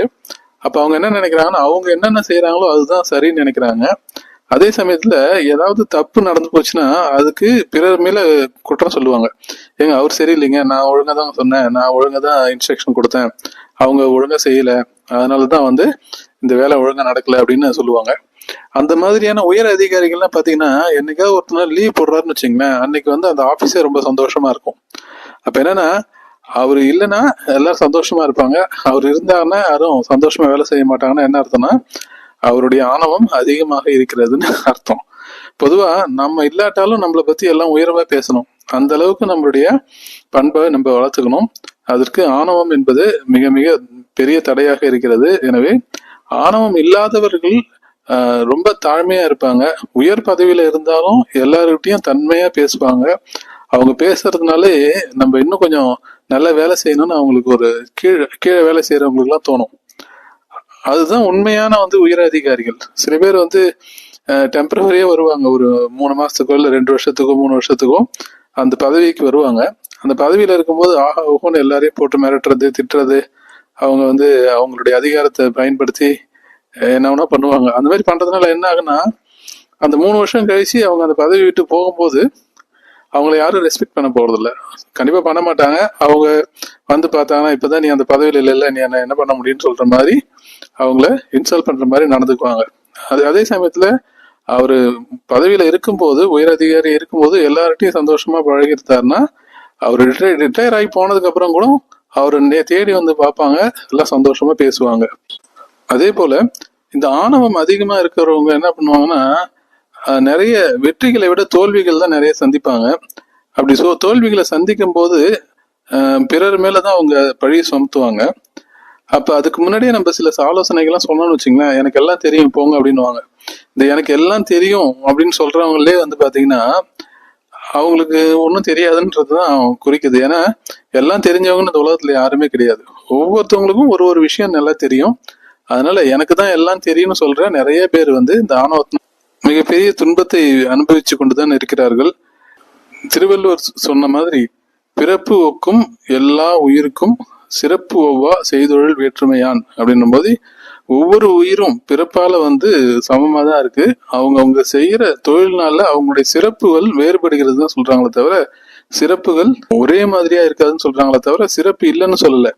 அதனால ஒவ்வொருத்தருக்கும் சிறப்பு இருக்கிறது, ஒவ்வொருத்தவங்களும் ஒவ்வொரு வேலையை நல்லா செய்வாங்க. அதனால இதுல உயர்வு தாழ்வு அப்படின்றத என்னைக்குமே பார்க்க வேண்டிய அவசியம் இல்லை. இந்த தன்முனைப்பு அப்படின்றத மட்டும் நீங்க விட்டுட்டீங்கன்னா வாழ்க்கையில நல்ல உயர்ந்த இடத்துக்கு போகலாம். அதனால எனக்கு தெரிஞ்சா கூட இல்லைங்க தெரியாது எனக்கு தெரியும் நீங்க சொல்லுங்க இதை எப்படி செய்யலாம்னு நம்ம சொல்லி பார்த்தோம்னு வச்சுங்களேன், அவங்க அந்த ஆலோசனைகளை சொல்லுவாங்க. ஒரு முறை வீட்டுல ஏதோ வேற வேலை செஞ்சுட்டு இருக்கும்போது நான் ஒரு மாதிரி அந்த வேலையை செய்யலாம்னு நினைச்சிட்டே இருந்தேன். அப்ப என் பையன் வந்து கேட்டான், அப்பா இது எப்படி செய்யணுமான்னு கேட்டான். நான் உடனே என்ன சொன்னேன், என்னப்பா எனக்கு தெரியாதுன்னு சொன்னேன். உடனே அவன் ஒரு ஐடியா கொடுத்தான். அந்த ஐடியா வந்து நான் எப்படி செய்யணும்னு நினைச்சனோ அதை விட ரொம்ப பெட்டராகவே இருந்துச்சு. அப்பதான் நான் யோசிச்சு பார்த்தேன், அப்போ நம்ம ஆணவம் இல்லாம இருந்ததுனால நம்மளுக்கு ஒரு புது யோசனை கிடைச்சிருக்கு. அந்த புது யோசனை நம்ம விட வயசுல சின்னவங்களா இருந்தாலும் அந்த யோசனை நல்லா உயர்ந்ததா இருக்கு அப்படின்னு சொல்றத நான் புரிஞ்சுக்கிட்டேன். எனவே உறவுகள் மேம்பட ஆணவம் அல்லது தன்முனைப்பு அல்லது ஈகோ இல்லாமல் இருந்தா மிக மிக நல்லது. இதை அனைவரும் புரிந்து கொண்டு நடப்போம். நன்றி. வாழ்க வளமுடன். வாழ்க வையகம். வாழ்க வளமுடன். உறவுகள் மேம்பட வேதாத்ரி மகரிஷி அவர்களின் ஆலோசனைகள் பகுதி 10. அளவுக்கு அதிகமாய் தேவைக்கு அதிகமாய் ஆசைப்படாதீர்கள். எல்லா மனிதர்களுக்கும் ஆசை என்பது இருக்கத்தான் செய்யும். எனவே ஆசையை அடக்கவும் முடியாது. எல்லா ஆசைகளையும் நிறைவேற்றிக் கொள்வதற்கான வசதி வாய்ப்புகள் எல்லாருக்கும் கிடையாது. எனவே ஆசைகளை சீரமைத்துக் கொள்ளுங்கள் என்றே மகரிஷி அவர்கள் கூறியுள்ளார்கள். இந்த ஆசை சீரமைப்பை பத்தி நம்ம சேனல்ல இன்னொரு வீடியோ இருக்கு, செக் பண்ணி பாருங்க. இந்த ஆசை அளவுக்கு அதிகமான ஆசை என்னவா மாறிடுன்னு கேட்டீங்கன்னா பேராசையா மாறிடும். இந்த பேராசை படும்போது நம்ம வந்து நெறி தவறி நம்மளுடைய எண்ணம், சொல், செயல் ஆகிய மூன்றும் வாழ்வியல் நெறியிலிருந்து தவறக்கூடிய வாய்ப்புகள் நிறையவே இருக்கிறது. எனவே நம்ம வாழ்க்கையில நெறி தவறி நடக்கும்போது நம்ம சுற்றி உள்ள உறவினர்களும் நம்ம கூட வேலை செய்யறவங்க எல்லாருமே பாத்தீங்கன்னா நம்ம பேர்ல ஒரு ஒரு வெறுப்போ இல்ல நம்ம கிட்ட பழகிறதுக்கோ அவங்க விருப்பப்பட மாட்டாங்க. எனவே ஆசை அளவாக இருக்கும்பொழுது அது நமக்கும் நன்மை செய்கிறது, நம்மை சுற்றி உள்ளவர்களுக்கு மேலும் நமக்கு ஒரு மரியாதையை ஏற்படுத்தி தருகிறது. நிறைய பேர் என்ன சொல்லுவாங்கன்னா, ஒரு வேகத்துல நான் அந்த பொருள்லாம் வாங்கிட்டேன், அதுக்கப்புறம் யோசிச்சு பார்த்தாதான் இதெல்லாம் ஏன் வாங்கினேன்னு தெரியல அப்படின்னு சொல்லுவாங்க. அது அவங்க வீட்டில் பயன்படுத்தக்கூடிய ஒரு தொலைக்காட்சி பெட்டியா இருக்கலாம், இல்லைன்னா ஒரு காரா இருக்கலாம், இல்லை அவங்க பயன்படுத்தக்கூடிய ஏதாவது ஒரு பொருளா இருக்கலாம். அதே பொருள் விலை கம்மியாகவும் கிடைக்கும், விலை அதிகமாகவும் கிடைக்கும். ஸோ சில பேர் என்ன பண்ணுவாங்கன்னா, நம்ம ஹை கிளாஸ்ல தான் வாங்கணும், விலை அதிகமானதை தான் வாங்கணும் அப்படின்னு ஆசைப்படுவாங்க. அது அவர்களுடைய சக்திக்கு மீறியதாக இருக்கும்போது என்ன ஆகுதுன்னு கேட்டீங்கன்னா, அது பேராசையா மாறிவிடுகிறது. இதே ஒருத்தர் இப்போ பல லட்சம் சம்பாதிக்கிறாருன்னா அவர் 1 லட்ச ரூபாய்க்கு டிவி வாங்கலாம். ஏன்னா அந்த 1 லட்ச ரூபான்றது அவருக்கு ஒரு பேக்கெட் மணி மாதிரி. ஆனா 50,000 ரூபாய் சம்பாதிக்கிறவங்க 1 லட்ச ரூபாய்க்கு டிவி வாங்குறாங்கன்னா அது கடன்ல வாங்குவாங்க. அந்த கடனை அடைக்கிறதுக்காக அவங்க வட்டி கட்டணும். அப்போ அந்த 1 லட்ச ரூபாய் என்னவா மாறும் கேட்டீங்கன்னா 1,20,000 30,000 அப்படின்னு அதிகமாகும். அதுக்கப்புறமா யோசிப்பாங்க, சே 10,000 ரூபாய்க்கு டிவி வாங்கினாலும் அதே படம் தான் வருது, 1,50,000 ரூபாய்க்கு டிவி வாங்கினாலும் அதே படம் தான் வருதுன்னு ரொம்ப லேட்டா ஃபீல் பண்ணுவாங்க. ஸோ அதனால என்ன ஆகுன்னா, குடும்பத்துல அவங்களுக்கும் மற்றவர்களுக்கும் ஒரு கருத்து வேறுபாடு ஏற்படும். நான் அப்பவே சொன்னேன்னு சொல்லுவாங்க, நான் சொல்றதை நீங்க கேட்கலன்னு நம்ம மற்றவங்க நம்மள குறை சொல்லுவாங்க. அப்ப நம்ம ஆசையை சீரமைச்சுக்கிட்டோம்னா, நம்மளுடைய தேவைகளுக்கு மட்டும் தேவையான பொருட்களை மட்டும் நம்ம வாங்கினோம்னா நம்மளும் சந்தோஷமா இருக்கலாம், மற்றவங்களும் சந்தோஷமா இருக்கலாம்ன்றத இதுல நம்ம புரிந்து கொள்ளலாம். வாழ்க வையகம், வாழ்க வளமுடன். உறவுகள் மேம்பட வேதாத்ரி மகரிஷி அவர்களின் ஆலோசனை பகுதி 11. எல்லோரிடத்திலும் எல்லா விஷயங்களையும் அவர்களுக்கு சம்பந்தம் உண்டோ இல்லையோ சொல்லி கொண்டிருக்காதீர்கள். பொதுவா நம்ம மற்றவங்க கிட்ட பேசுறதுன்றதே ஒரு கலை. நல்லா நீங்க பேசணும் மற்றவங்க கிட்ட அப்படின்னு ஆசைப்பட்டீங்கன்னா முதல்ல கவனிக்க கத்துக்கணுமா. மற்றவங்க பேசுறத கவனிச்சுட்டே இருந்தீங்கன்னா நீங்க என்ன பேசணும், எவ்வளவு பேசணும் அப்படின்றதே உங்களுக்கு மனசுல அழகா தோன்றுமா. அதாவது சுருங்க சொல்லி விளங்க வைத்தல் அப்படின்றதுக்கு முதல்ல கவனிக்க தான் நீங்க நல்லா அழகா பேசுறதுக்கு கத்துக்குவீங்க. அப்படி கவனிக்கணும் அப்படின்னா நம்மளுடைய பேச்சை குறைத்தா மட்டும்தான் நம்ம கவனிக்க முடியும். நம்மளே பேசிட்டு இருந்தோம்னு வச்சுங்களேன், மற்றவங்களுக்கு அது போர் அடிச்சிடும். அதே சமயத்துல சில பேர் பேசணும்ன்றதுக்காகவே எதையாவது சொல்லிக்கிட்டே இருப்பாங்க. மற்றவங்க கேட்கறாங்களோ கேட்கலையோ இவங்க சொல்லிக்கிட்டே இருப்பாங்க. அது அவங்களுடைய பழக்கமா மாறிடுச்சு. அந்த மாதிரி நபர்கிட்ட பாத்தீங்கன்னா மற்றவங்க பேசணும்னு ஆசைப்பட மாட்டாங்க, அவங்க கூட ஃப்ரெண்ட்ஷிப்பை வளர்க்கணும்னு ஆசைப்பட மாட்டாங்க. அதனால எல்லார்கிட்டையுமே எல்லா விஷயத்தையும் சொல்லணும்னு அவசியம் இல்லை. அவர்களுக்கு தேவையான விஷயங்களை மட்டும் அவர்கள் விரும்பும் பொழுது மட்டும் அளவாக சொன்னால் அதை அவங்களும் கேட்டுக்குவாங்க. அவங்களும் நம்மளுடைய உறவுகளை மேம்படுத்திக் கொள்வதற்கு வசதியாக இருக்கும். சில பேர் நம்ம பேசுற வரைக்கும் எல்லாத்தையும் கேட்டுக்குவாங்க, ஆனா நம்ம போனதுக்கு அப்புறம் நம்மளை பத்தி தவறா பேசுவாங்க. அதனால நம்ம சுருங்க சொல்லி விளங்க வைத்தல் அப்படின்றது ஒரு பெரிய கலை. அந்த கலையை நம்ம எல்லாரும் கத்துக்கணும். பொதுவா நாம யார்கிட்ட என்னென்ன பேசணும் அப்படின்றதுக்கு ஒரு சில வரைமுறைகள்லாம் சொல்றாங்க. ஒரு சில விஷயத்த நண்பர்கள்கிட்ட சொல்லக்கூடாதுன்னு சொல்லுவாங்க, ஒரு சில விஷயங்களை நம்ம குடும்பத்துல இருக்க உறுப்பினர்கிட்ட சொல்லக்கூடாதுன்னு சொல்லுவாங்க, ஒரு சில விஷயங்கள்ல பிள்ளைங்க கிட்ட சொல்லக்கூடாது, ஒரு சில விஷயங்கள்ல உறவினர்கிட்ட சொல்லக்கூடாது. அந்த மாதிரி சில விஷயங்கள்லாம் இருக்கு. அது ரகசியம்னு கிடையாது. ஆனா விஷயமா நம்ம சில சொல்றதுனால சில பேர் நம்ம மேல பொறாமப்படலாம். ஏன்னா நம்மளுக்கு பிடிச்ச ஒரு விஷயம் மற்றவங்களுக்கும் பிடிக்கணும்னு அவசியம் இல்லை. அதனால நம்மளுக்கு பிடிச்சதை நம்ம சொன்ன உடனே அவங்களுக்கு அது பிடிக்காம போகும். அதனாலே நம்ம அவங்க நம்ம கிட்ட பேசணும்னு விரும்ப மாட்டாங்க. குறிப்பா இதை பாத்தீங்கன்னா அரசியல்ல பார்த்தா சொல்லலாம். நம்மளுக்கு ஒரு கட்சி பிடிச்சிருக்கோம், அதை பத்தி நம்ம எல்லாத்தையும் தம்பட்டம் அடிச்சுட்டு இருக்கோம்னு வச்சுங்களேன், அது மற்றவங்களுக்கு பிடிக்காம கூட போகலாம். அதே மாதிரி நம்மளுக்கு பிடிச்ச ஒரு நடிகரோ நடிகையோ இல்லைன்னா ஒரு கதாசிரியரோ இல்லை ஒரு ஆன்மீக அமைப்பு கூட சொல்றேன். நம்ம ஆன்மீக அமைப்புல இப்ப மனவளக்கலையில இருக்கோம்னு வச்சுங்களேன், எல்லார்ட்டையும் நம்ம இதை பத்தி அதிகமா சொல்ல என்ன கேட்டீங்கன்னா ஒரு சில பேர் அதே வெறுக்க ஆரம்பிச்சிருவாங்க. இப்ப பொதுவாக வாழ்க வளமுடன் நம்ம சொல்றோம், சில பேர் அதை விரும்புறது இல்லை. ஏன்னா அவங்க வேற ஆன்மீக அமைப்புல இருப்பாங்க. அதனால நம்ம வாழ்க வளமுடன் சொன்னா ஏதோ வேற கட்சிக்காரங்களை பாக்குற மாதிரி நம்மள மறைச்சு பார்ப்பாங்க, நம்ம கிட்ட அவங்க பேச மாட்டாங்க. அப்ப அந்த மாதிரி நபர்கள்ட்ட நம்ம மனசுக்குள்ளரே வாழ்த்திக்கலாம். ஆனா அவங்க கிட்ட பேசும்போது மட்டும் அதை தவிர்த்து விட்டு நம்ம பேசலாம். ஸோ எனவே எல்லார்கிட்டையும் நம்ம சொல்லணுன்றது, எல்லாரையும் வாழ்த்தணுன்றது உண்மைதான். ஆனா சில பேருக்கு பிடிக்கலன்ற பட்சத்துல அவங்க மனசுலயே நம்ம அவங்கள நல்லபடியா வாழ்த்தலாம். அதே மாதிரிதான் அவங்களுக்கு இந்த ஆன்மீக கருத்துக்களை அவங்க கேட்டா மட்டும் நம்ம சொல்லலாம். இல்ல எங்க மகரிஷி இப்படி சொல்லியிருக்காரு, உங்க குரு இப்படி சொல்லியிருக்காரு அப்படின்னு நம்ம கம்பேரிசன்லாம் பண்ணோம்னா அது அவங்களுக்கு பிடிக்காது. அவங்க நம்ம கிட்ட பேசுறதுக்கு விரும்ப மாட்டாங்க. ஸோ எனவே எல்லா விஷயங்களையும் எல்லார்ட்டையும் சொல்லணும்னு அவசியமே இல்லை. சுருங்க சொல்லுங்கள், ரத்தன சுருக்கமாக பேச கற்றுக்கொள்ளுங்கள். வாழ்க வையகம், வாழ்க வளமுடன். உறவுகள் மேம்பட வேதாத்ரி மகரிஷியின் ஆலோசனைகள் பகுதி 12. கேள்விப்படுகின்ற எல்லா விஷயங்களையும் நம்பிவிடாதீர்கள். சொல்லால் மட்டும் நம்பாதே, சுயமாய் சிந்தித்தே தெளிவாய் அப்படின்றது மகரிஷி எழுதின பாடல்கள்ல ஒன்று. பொதுவா யார் எதை சொன்னாலும் நம்ம அதை நம்ப வேண்டிய அவசியம் இல்லை. நம்ம சொல்ற விஷயங்கள் உண்மையாவும் இருக்கலாம், இல்ல பொய்யாவும் இருக்கலாம், இல்லைன்னா பெருசுப்படுத்தி கூட சொல்லுவாங்க சில பேர். அதனால அதை அப்படியே நம்பணும்னு அவசியம் இல்லை. பொதுவா நம்ம நாட்டுல சொல்லுவாங்க பேசும்போது, கண்ணால் காண்பதும் பொய், காதால் கேட்பதும் பொய், தீர விசாரிப்பதே மெய் அப்படின்னு சொல்லியிருக்காங்க. அதுல நீங்க சொல்லலாம், கண்ணால காண்பது எப்படிங்க பொய்யாகும் அப்படின்னு கேட்பீங்க.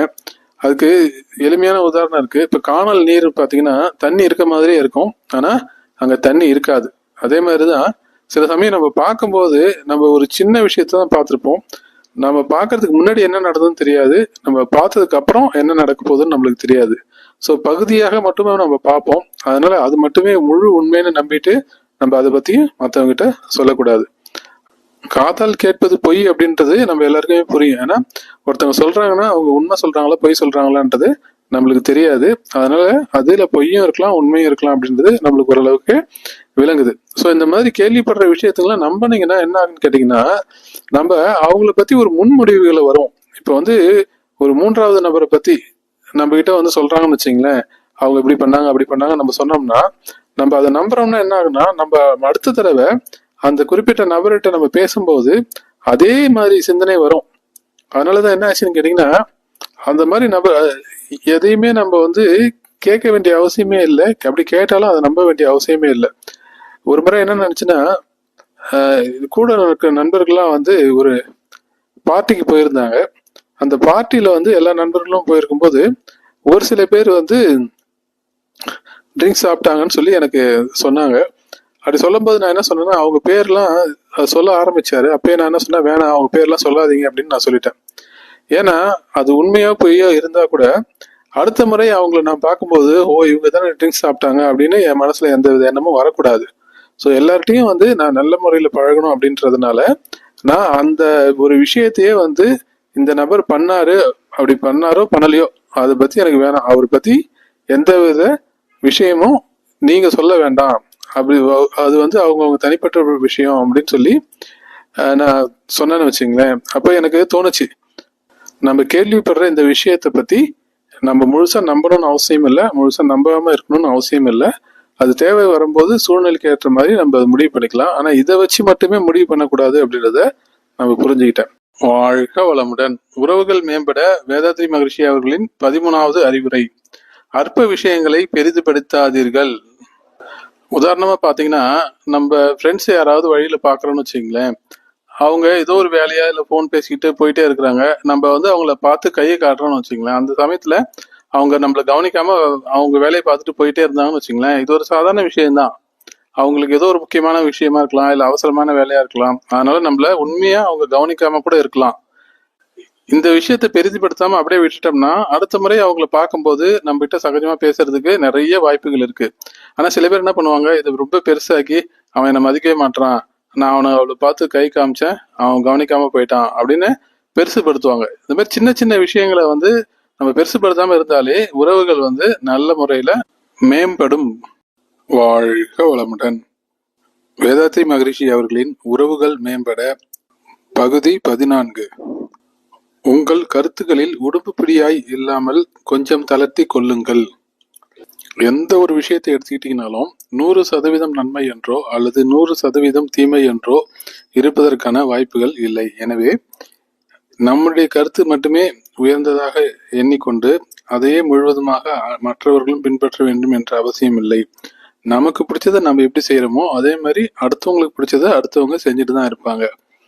என்னன்னா நம்மளுக்கும் அவங்களுக்கும் எந்தவித கருத்து வேறுபாடு இருந்தாலும் இந்த வேற்றுமையில் ஒற்றுமைன்னு சொல்றாங்க இல்லைங்களா, அதே மாதிரி வேறு வேறு கருத்துக்கள் இருந்தாலும் நம்ம ஒற்றுமையா நண்பர்களாகவும் உறவினர்களாகவும் இருக்கிறதுக்கான நிறைய வாய்ப்புகள் இருக்கிறது. எனவே நம்முடைய கருத்துக்களை ரொம்ப டைட்டா பிடிச்சிட்டு இல்லாம கொஞ்சம் சில விஷயத்துல நம்ம விட்டு கொடுத்து போகலாம். கடவுள் மறுப்பு கொள்கையுடைய பெரியார் கூட சில சம்பவங்கள் என்ன சொல்றாங்கன்னா, விபூதியெல்லாம் அவர் வச்சுக்கிட்டாரு அந்த மாதிரி, ஏன்னா மற்றவங்களுக்காக அவர் அதை செஞ்சுக்கிட்டாரு அப்படின்ற மாதிரிலாம் நம்ம கேள்விப்படுறோம். அதே மாதிரி காஞ்சி பெரியவரும் பெரியார் அவர்கள் சொன்ன கருத்தை ஏற்றுக்கிட்டு சில மாற்றங்களை தன்னுடைய வாழ்க்கையில கடைபிடிச்சாருன்னு நம்ம கேள்விப்படுறோம். எனவே அவர்களுடைய கருத்துக்களை ரொம்ப உடம்புப்படியா இல்லாம காலத்துக்கு ஏற்பவும் சூழ்நிலைக்கு ஏற்பவும் கொஞ்சம் நம்மளுடைய கருத்துக்களை தளர்த்தி கொள்வதில் எந்தவித உயர்வு தாழ்வும் கிடையாது. வேதாத்ரி மகரிஷி அவர்கள் வடிவமைத்த எளியமுறை உடற்பயிற்சி நம்ம மனவளக்கலையில கற்றுத்தராங்க. இந்த மனவளக்கலை பயிற்சிகளை எல்லாம் சேர்ந்து யூனிவர்சிட்டியில ஒரு கோர்ஸா கொடுக்கும்போது என்ன சொன்னாங்கன்னா, யூனிவர்சிட்டியில யோகான்னு பேர் வச்சிருக்கீங்க, ஆனா யோகாசனமே இல்லாம இருக்கு, அதனால யோகாசனமும் சேர்த்து நீங்க சொல்லி கொடுக்கறதா இருந்தா நாங்க இந்த பயிற்சியை யூனிவர்சிட்டியில சேர்த்துக்கிறோம் அப்படின்னு சொல்லும் போது என்ன பண்ணாங்களாம், மகரிஷிகிட்ட போய் தயங்கி சொன்னாங்களா எல்லாரும் இந்த மாதிரி சொல்றாங்க அப்படின்னு. உடனே மகரிஷி உடனே என்ன பண்ணாருன்னா, அதனால என்ன, அதையும் சேர்த்து கத்துக் கொடுங்க, எல்லாமே நல்லது தானே அப்படின்னு அவருடைய பெருந்தன்மையை காமிச்சாருங்களாம். அதாவது அவருடைய எளிமுறை உடற்பயிற்சி என்பது பாத்தீங்கன்னா இருக்கிற யோகாசனங்களை எல்லாத்தையும் விட எளிமையான அசைவுகளை கொண்டு அதை விட அதிகமான பலனை கொடுக்கக்கூடிய பயிற்சிகள் தான் மகரிஷி அவர்கள் வடிவமைத்த எளியமுறை உடற்பயிற்சி. இருந்த போதிலும் அவர் யூனிவர்சிட்டியில சொல்றாங்க எல்லாருக்கும் யோகாசனமும் கத்துக் கொடுக்கணும் அப்படின்னு சொல்றதுனால அவருடைய உடற்பயிற்சி தான் சிறந்ததுன்னு சொல்லி ரொம்ப உடம்புப்படியாக இல்லாமல் அவருடைய கருத்துக்களை கொஞ்சம் தளர்த்திக்கிட்டு நடைமுறையில் மற்றவர்களால் கற்றுத்தரப்படக்கூடிய யோகாசனங்களையும் நம்ம பயிற்சியில கலந்துக்கலாம் சேர்த்துக்கலாம் அப்படின்னு சொல்லி பெருந்தன்மையா விட்டு கொடுத்துருக்காங்க. நாமளும் அந்த வழியை பின்பற்றி நம்மளுடைய கருத்துக்களை சில இடங்களில் தேவையான சூழ்நிலைக்கு ஏற்றவாறு கொஞ்சம் தளர்த்தி கொள்வதனால் எந்தவித குறையும் ஏற்படாது என்பதை நாம் இதுல புரிந்து கொள்ளலாம். இதன் மூலம் நமக்கும் அவருக்கும் பிறருக்குமான ஒரு உறவுகளில் நல்ல மேம்பாடு அடையும். வளமுடன். வேதாத்ரி மகரிஷி அவர்களின் உறவுகள் மேம்பட வரிசையில் 15வது பகுதி. மற்றவர் கருத்துக்களை, செயல்களை, நடக்கின்ற நிகழ்ச்சிகளை தவறாக புரிந்து கொள்ளாதீர்கள். பொதுவா நம்ம மற்றவங்களை பத்தி யாரும் தப்பா நினைக்கிறது இல்லை. ஆனா சில சமயங்கள்ல நமக்கு பிடிக்காதவர்கள்னு சில பேரை வச்சுக்கிட்டு அந்த பிடிக்காதவங்க எதை செஞ்சாலும் நம்ம தப்பாவே அர்த்தம் பண்ணிக்குவோம். அது ஒரு சில பேர்கிட்ட இருக்கக்கூடிய பழக்க வழக்கம். அதனால நம்ம மனவளக்கலையில என்ன சொல்றாங்கன்னா, எல்லாரையுமே வாழ்த்து சொல்றாங்க. எதிரிகளாக நினைப்போர் இன்னல் புரிவோர் எவரேனும் இருந்தால் அவரும் மனம் திருந்தி நல்வாழ்வு பெற வாழ்க வளமுடன் என்று வாழ்த்துவோம் என்றுதான் சொல்லியிருக்கிறாங்க. ஆனா சில பேர் தங்கள் கருத்துக்கு ஒத்த கருத்தை சொல்லாதவர்களை பிடிக்காதவங்கள மனசுல கற்பனை பண்ணி வச்சிருக்காங்க. அப்படிப்பட்ட மற்றவங்களுடைய கருத்து பேசும்போது தவறா புரிஞ்சுக்கிறதுக்கான நிறைய வாய்ப்புகள் இருக்கு.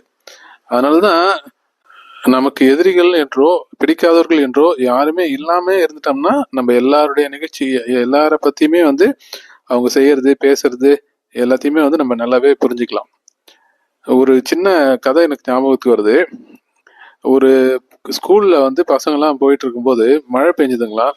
மழை பெஞ்சு இந்த வராண்டாவெல்லாம் கொஞ்சம் தண்ணி இருந்துச்சா. அப்போ ஒரு பையன் அந்த பக்கம் வந்துட்டு இருந்தானா. அப்போ ஸ்கூல் வாத்தியார் சொன்னாரா, டேய் வழுக்க போகுது பார்த்து வாடான்னு சொல்லியிருக்காரு.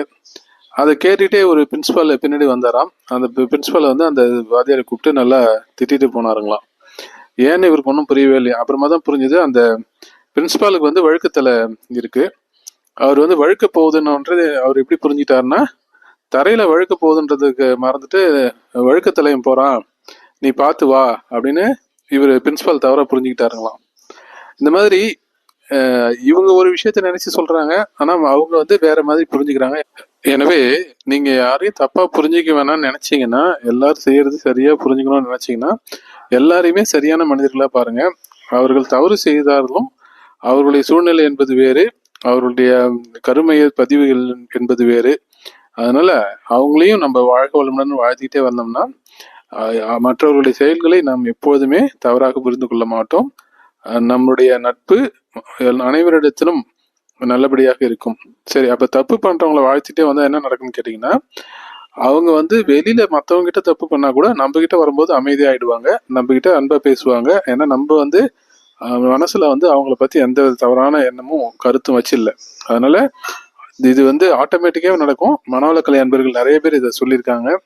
அவங்க வாழ்த்தி வாழ்த்தி அவங்க கிட்ட சண்டை போட்டவங்களாம் இப்ப அமைதியா பேசுறாங்க, நட்பா இருக்காங்க அப்படின்றத நிறைய பேர் சொல்லியிருக்காங்க. நீங்களும் அதை முயற்சி பண்ணி பாருங்க. வாழ்க வளமுடன். உறவுகள் மேம்பட வேதாத்ரி மகரிஷி அவர்களின் அறிவுரை பகுதி 16.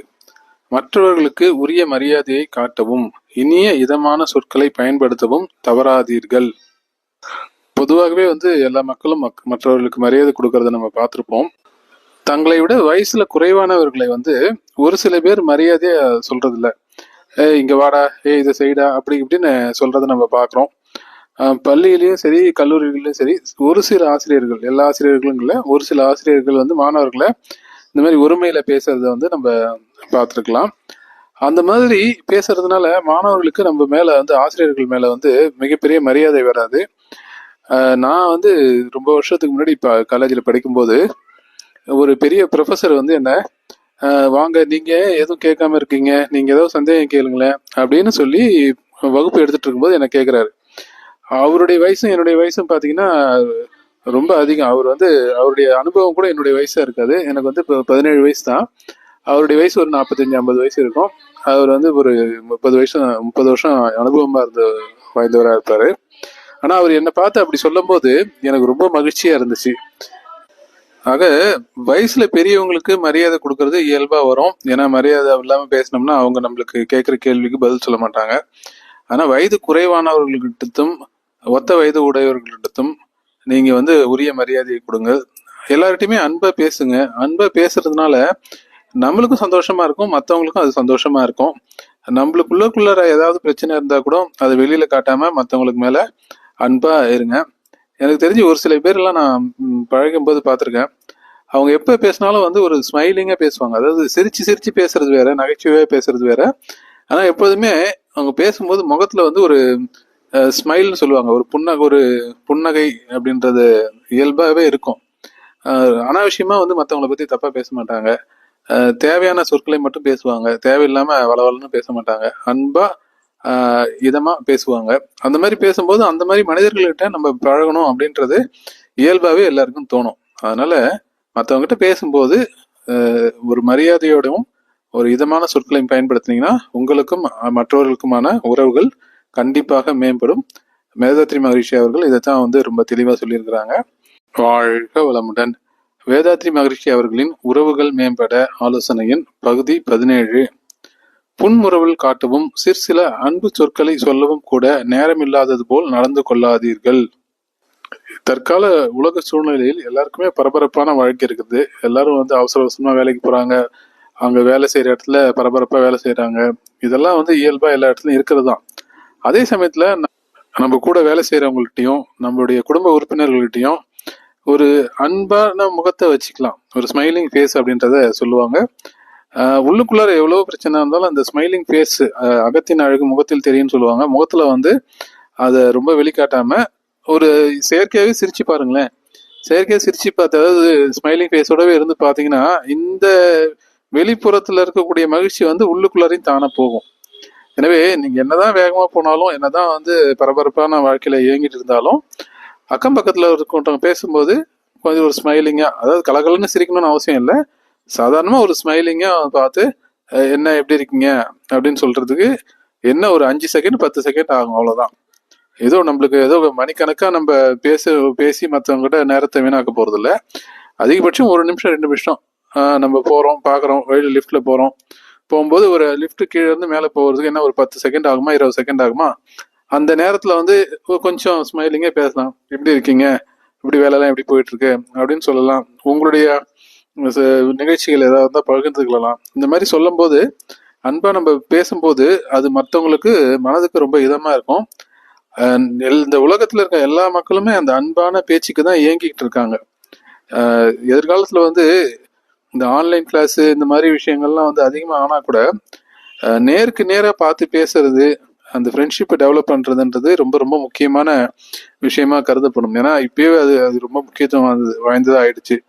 முன்னாடிலாம் அது இயல்பா இருந்துச்சு. எல்லாருமே வந்து எல்லாரும் ஒன்னா தான் பழகிட்டு இருந்தாங்க, ஒன்னா விளையாடிட்டு இருப்பாங்க பசங்கள்லாம். கூட்டு குடும்பமா இருந்தாங்க. அதனால எல்லாரும் கலந்து உரையாடுறதுன்றது இயல்பா இருந்துச்சு. தற்காலத்துல அது குறைஞ்சிருச்சு. போக போக வந்து இதனுடைய முக்கியத்துவம் அதிகமாயிட்டே தான் இருக்கு. எதிர்காலத்துல வந்து கவுன்சிலர்லாம் அதிகமாயிடுவாங்க. இந்த மாதிரி நிறைய குரூப்லாம் அதிகமாகும்.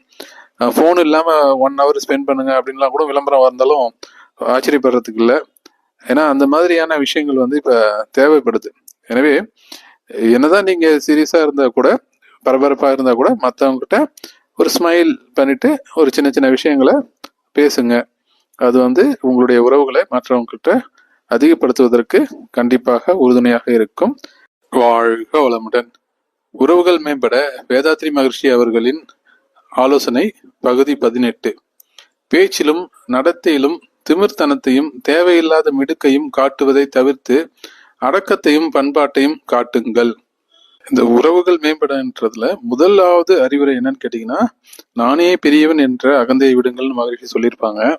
அந்த அகந்தை இல்லைன்னா நம்மளுடைய பேச்சுல வந்து திமிர்தனம் இருக்காது.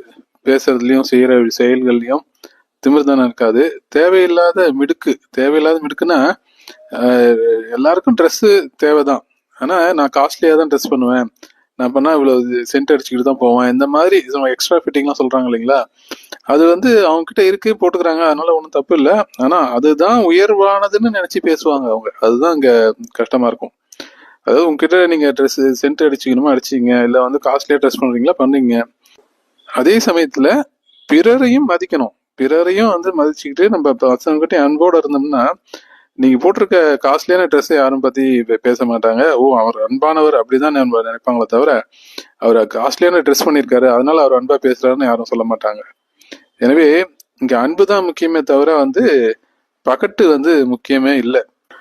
அதே மாதிரி பண்பாட்டை காட்டுங்கள்னு சொல்றாங்க. பண்பாடுன்னா என்னன்னா, உங்களுக்கு ஒரு விஷயம் பிடிக்கலன்னா, மற்றவங்க கிட்ட இருந்து உங்கள்கிட்ட ஒரு விஷயம் பிடிக்கலன்னா அதே விஷயத்த நீங்களும் செய்யாதீங்க அப்படின்றது தான் ஒரு பண்பாடு.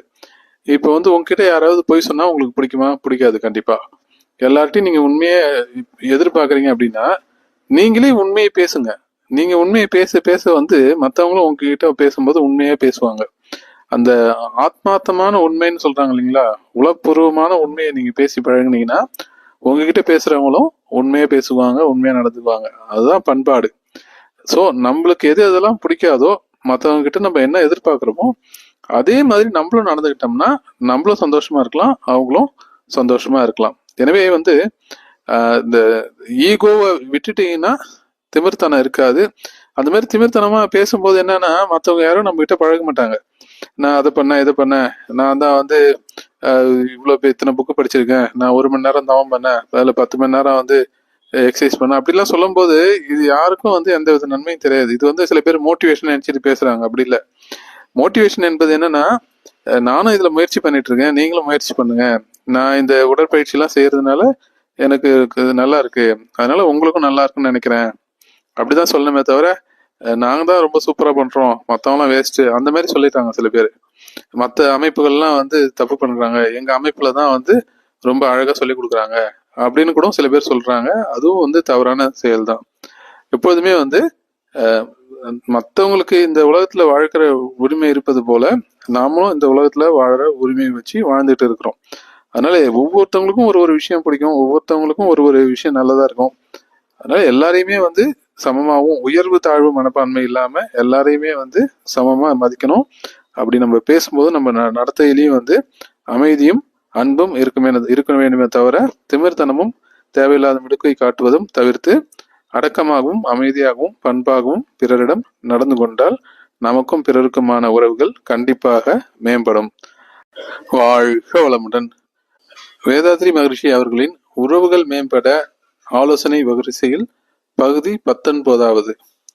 பிணக்கு ஏற்படும் பொழுது அடுத்தவர் முதலில் இறங்கி வர வேண்டும் என்று காத்திராமல் நீங்களே பேச்சை துவக்க முன்வாருங்கள்.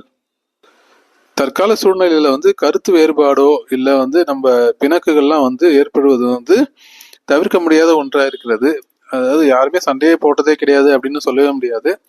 ஒருத்தவங்களும் ஒரு ஒரு சுச்சுவேஷன்ல சூழ்நிலையில அவங்க வந்து பிறருடைய கருத்துக்கு செவி சாய்க்க முடியாமலோ இல்லது ஏற்றுக்கொள்ள முடியாமலோ இருக்கும்போது சில சலசலப்புகள் ஏற்படுவது உண்டு. ஆனா அந்த நேரத்துல உணர்ச்சி வயப்பட்டு நம்ம ஏதாவது கொஞ்சம் முன்ன பின்ன பேசியிருந்தா கூட அடுத்த செகண்ட் என்ன பண்ணலாம்னா அதை கொஞ்சம் மறந்துட்டு நம்ம அவங்க கிட்ட ஒரு மன்னிப்பை கேட்கலாம். இதை நான் நிறைய தடவை பண்ணியிருக்கிறேன். எந்த ஒரு பிரச்சனையா வந்தா கூட நான் வந்து ஏதாவது அந்த சமயத்துல பேசிட்டு வந்தா கூட ஒரு 2-3 நாளைக்கு அதே மாதிரி அது மனசை போட்டு வருத்திக்கிட்டே இருக்கும். என்னடா இப்படி பேசிட்டோமே, இல்லை அவங்க அப்படி பேசிட்டாங்களே அப்படின்னு இருக்கும். உடனே நான் என்ன பண்ணேன்னு கேட்டிங்கன்னா, சில சமயம் அந்த மாதிரி நிகழ்ச்சி நடந்து முடிஞ்சு ஒரு 1/2 மணி நேரத்தில் 1 மணி நேரத்தில் என்ன பண்ணுவோம், வாட்ஸ்அப் எடுத்து அவங்களுக்கு ஒரு மெசேஜ் அனுப்பிச்சிடுவேன். சாரி, நான் இந்த சுச்சுவேஷனில் நான் உணர்ச்சி வசப்பட்டு பேசிட்டேன், இதுக்கப்புறம் நான் இந்த மாதிரி எதுவும் பேச மாட்டேன். அந்த சூழ்நிலையில் நீங்கள் அப்படி சொன்னதுனால எனக்கு வந்து இந்த மாதிரி கோவம் வந்துடுச்சு, நான் இந்த மாதிரி இதுக்கப்புறம் நான் இந்த மாதிரி செய்ய மாட்டேன், இந்த மாதிரி பேச மாட்டேன் அப்படின்னு சாரி நம்ம ஒரு வார்த்தை சொன்ன உடனே என்ன ஆச்சுன்னா, நம்ம தப்பே பண்ணியிருக்க மாட்டோம், தப்பெல்லாம் அவங்க மேல தான் இருக்கும், மற்றவங்க பேர்ல கூட இருக்கலாம். இருந்தாலும் நம்ம இந்த மாதிரி சாரின்னு நம்ம சொன்ன உடனே என்ன ஆயிடுச்சுன்னு கேட்டிங்கன்னா, அவங்க வந்து ரொம்ப சந்தோஷமாயிடுவாங்க. என்ன நினைச்சுக்குவாங்கன்னா, பரவாயில்ல நம்ம வந்து ரொம்ப யோக்கியம், மற்றவங்க தான் அடுத்தவங்க தான் தப்பு பண்ணிட்டாங்கன்ற மாதிரி நினைச்சுக்குவாங்க. அது அவங்களுடைய பிரச்சனை. நம்மளுடைய மன அமைதி வந்து அதிகமாயிடும். ஸோ அதுக்கப்புறம் பார்க்கும்போது அந்த நிகழ்ச்சியை தவிர்த்து விட்டு, அந்த கருத்தை தவிர்த்து விட்டு மற்ற கருத்தை நம்ம பேசி அவங்க கூட நல்ல உறவுகளை மெயின்டைன் பண்ணலாம். அதனால இந்த பிரச்சனை வருவது இயல்பு. அப்படி வரும்பொழுது மற்றவங்க தான் வந்து நம்ம கிட்ட சாரி சொல்லணும்னு எதிர்பார்க்காதீங்க. மற்றவங்க கிட்ட நீங்க என்ன எதிர்பார்க்குறீங்களோ அதை நீங்க அவங்களுக்கு கொடுங்க. அதனால அவங்களுக்குமான உறவு கண்டிப்பாக மேம்பாடடையும். வாழ்க வளமுடன். உறவுகள் மேம்பட வேதாத்ரி மகரிஷி அவர்களின் ஆலோசனை இறுதி பகுதி, 20வது பகுதி. தேவையான இடங்களில் நன்றியையும் பாராட்டையும் சொல்ல மறவாதீர்கள். பாராட்டிற்கு மயங்காத மனிதனே இல்லை, அதுவே உங்களுக்கு வெற்றியாக அமையும். ஆங்கிலத்துல மேஜிக் வேர்ட்ஸ்ன்னு சொல்றாங்க. அதுக்கு வந்து தேங்க்யூ, சாரி அப்படின்றதெல்லாம் வந்து மாயாஜாலம் செய்யக்கூடிய வார்த்தைகள்னு சொல்றாங்க. இதை நீங்க சொல்லி பாருங்க, அடிக்கடிக்கு நன்றியை சொல்லி பாருங்க. அது ரொம்ப ரொம்ப ரொம்ப சந்தோஷமா இருக்கும் மற்றவங்களுக்கு. இதை பத்தி கேட்கும்போது என்னுடைய நண்பர் சொன்ன ஒரு சின்ன சம்பவம் ஞாபகத்துக்கு வருது. என்னுடைய நண்பர் பெங்களூர் போயிருக்காரு. பெங்களூர்ல இருந்து திரும்பி ரிட்டர்ன் வரப்போது பஸ் ஸ்டாண்டுக்கு எப்படி போகணும்னு அவருக்கு தெரியல. ஏன்னா அது தனியார் பேருந்து ஒரு ஒரு இடத்துல நிற்கும் இல்லைங்களா, அந்த இடத்துக்கு எப்படி போகணும்னு தெரியல. அப்போ என்ன பண்ணியிருக்காரு, அவர் இருந்த இடத்துல இருந்து மற்றவங்க கிட்ட கேட்டிருக்காரு. அங்கே இருந்த ஒரு ஆஃபீஸில் போய் பக்கத்தில் இருந்த ஒரு ட்ராவல்ஸில் போய் கேட்டிருக்காரு, இந்த ட்ராவல்ஸ் பஸ் எங்கே இருக்கணும்னே. அவர் வழி சொல்லியிருக்காரு, இந்த இடத்துல இருந்து இப்படி போனீங்கன்னா இந்த மாதிரி போகலாங்க அப்படின்னு சொல்லியிருக்காரு. அது வந்து ப்ரைவேட் ட்ராவல் இல்லைங்களா, அதனால அந்த ஹெல்ப் பண்ண அவருடைய நம்பரை வாங்கிக்கிட்டு சரிங்க நான் போயிட்டு வரேன் அப்படின்னு சொல்லிட்டு அவர் அந்த பஸ் ஸ்டாண்டுக்கு போனதுக்கு அப்புறம் அந்த பஸ்ஸை பிடிச்சி ஏறினதுக்கப்புறம் என்ன பண்ணியிருக்காரு, அவங்களுக்கு கால் பண்ணியிருக்காரு. கால் பண்ணி, ஐயா நீங்கள் சொன்ன மாதிரி நான் இந்த இடத்துக்கு வந்துட்டேன், அந்த பஸ்ஸில் பார்த்துட்டேன், அந்த பஸ்ஸில் நான் ஏறிட்டேன் அப்படின்னு சொன்ன உடனே அவருக்கு ரொம்ப மகிழ்ச்சியாக இருந்துச்சுங்களாம். ஏன்னா சார் நான் எத்தனையோ பேருக்கு சொல்லியிருக்கேன், ஆனால் இது வரைக்கும் யாரும் எனக்கு ஃபோன் பண்ணி தேங்க்யூ சொன்னது கிடையாது, ஆனால் நீங்கள் அப்பயும் தேங்க்ஸ் சொல்லிட்டு தான் போனீங்க, இப்போ உங்கள் வேலை முடிஞ்சதுக்கப்புறமும் தேங்க்ஸ் சொல்கிறீங்க அப்படின்னு சொல்லி அவர் ரொம்ப சந்தோஷப்பட்டதா சொன்னார். இது சொன்னதுக்கப்புறம் என்னாலேயும் முடிஞ்ச வரைக்கும் எல்லாருக்கும் நன்றி சொல்ல பழகிக்கிட்டேன்.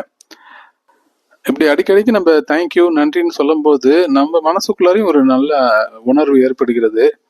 மற்றவங்களுக்கும் அது சந்தோஷமா இருக்கு, நம்மளுக்கும் அது சந்தோஷமா இருக்கு. குறிப்பா வந்து வயதுல பெரியவங்களுக்கும் இருந்தாலும் சரி, இல்லை வயதுல சின்னவங்களா இருந்தாலும் சரி, இதை நம்ம சின்னவங்களுக்கு சொல்லும் போது அவங்களும் நம்ம கிட்ட இருந்து ஒரு நல்ல விஷயத்த கத்துக்கிறாங்க. அதனால அது அவங்களுக்கும் ஒரு மோட்டிவேஷன் தான் இருக்கு. அதனால எல்லாருக்குமே வந்து நன்றி சொல்ல பழகுங்க. நீங்க ஒரு இடத்துல இப்போ ஒரு பொருளை வாங்குறீங்க, தேங்க்யூ சொல்லலாம், நன்றின்னு சொல்லலாம். ஏன்னா அவங்க காசு கொடுத்தா வாங்குறோம், இருந்தாலும் வந்து நம்மளுக்கு அந்த பொருள் கிடைக்குது இல்லைங்களா, அதுக்காக வந்து அந்த காசை கொடுத்து வாங்குற அளவுக்கு நம்மகிட்ட பொருளாதாரம் இருக்கு. அதனால எல்லா இடத்துலையும் அந்த தேங்க்ஸ் சொல்லலாம். சென்னையில் நான் லோக்கல் பஸ்ஸில் பயணம் பண்ணியிருக்கேன். அந்த சமயத்தில் என்ன ஆகுன்னா, பஸ் ரொம்ப கூட்டமாக இருக்கும். கண்டக்டர் வந்து பின்னாடி சீட்டில் உட்காந்துட்டு இருப்பார். முன்னாடி சில பேர் ஏறுவாங்க. ஏறிட்டு என்ன பண்ணுவாங்கன்னா, சீட்டு காலியாக இருந்துச்சுன்னா முன்னாடி உட்காந்துக்குவாங்க. உட்காந்துட்டு நின்றுட்டு இருக்காங்க இல்லைங்களா, அவங்க கிட்ட காசு கொடுத்து டிக்கெட் வாங்க சொல்லுவாங்க. அந்த காசு ஒருத்தர்கிட்டயே போயிட்டு பின்னாடி கண்டக்டர்கிட்ட போயிட்டு டிக்கெட்டை வாங்கிட்டு சேஞ்ச் கொடுப்பாரு கண்டக்டர். அதுவும் திரும்பி ஒரே சமயத்தில் அவங்களுக்கு வந்துடும். இதை பார்க்கும்போது எனக்கு ரொம்ப ஆச்சரியமா இருக்கும். அதாவது உட்காந்துருக்க ஒருத்தவங்களுக்கு நின்றுட்டு இருக்க இன்னொருத்தவங்க வந்து டிக்கெட் வாங்குறதுக்கு ஹெல்ப் பண்றதுன்றது எந்த ஊர்ல நடக்குமோ தெரியாது. ஆனால் நான் சென்னையில் அதை நான் நேரில் பார்த்துருக்கேன். அதனால அப்போ வந்து அந்த மனசுக்குள்ளார ஒரு நன்றி உணர்வு வரும். ஓ, இந்த மாதிரி நல்ல மனிதர்கள்லாம் இருக்காங்க, நம்மளும் அந்த மாதிரி நல்ல விஷயங்கள்லாம் பண்ணணும். இப்படிப்பட்ட சமுதாயத்துல நம்ம இருக்கிறதுக்கே ஒரு நன்றி உணர்வோடவே இருக்கணும்னு வச்சுங்களேன். கடவுளுக்கு நன்றியே சொல்லலாம். அதே மாதிரி யாராவது ஏதாவது சின்ன விஷயம் பண்ணா கூட அவங்கள பாராட்டலாம். ஒரு அது வந்து அவங்களுடைய தினசரி கடமையா கூட இருக்கலாம்.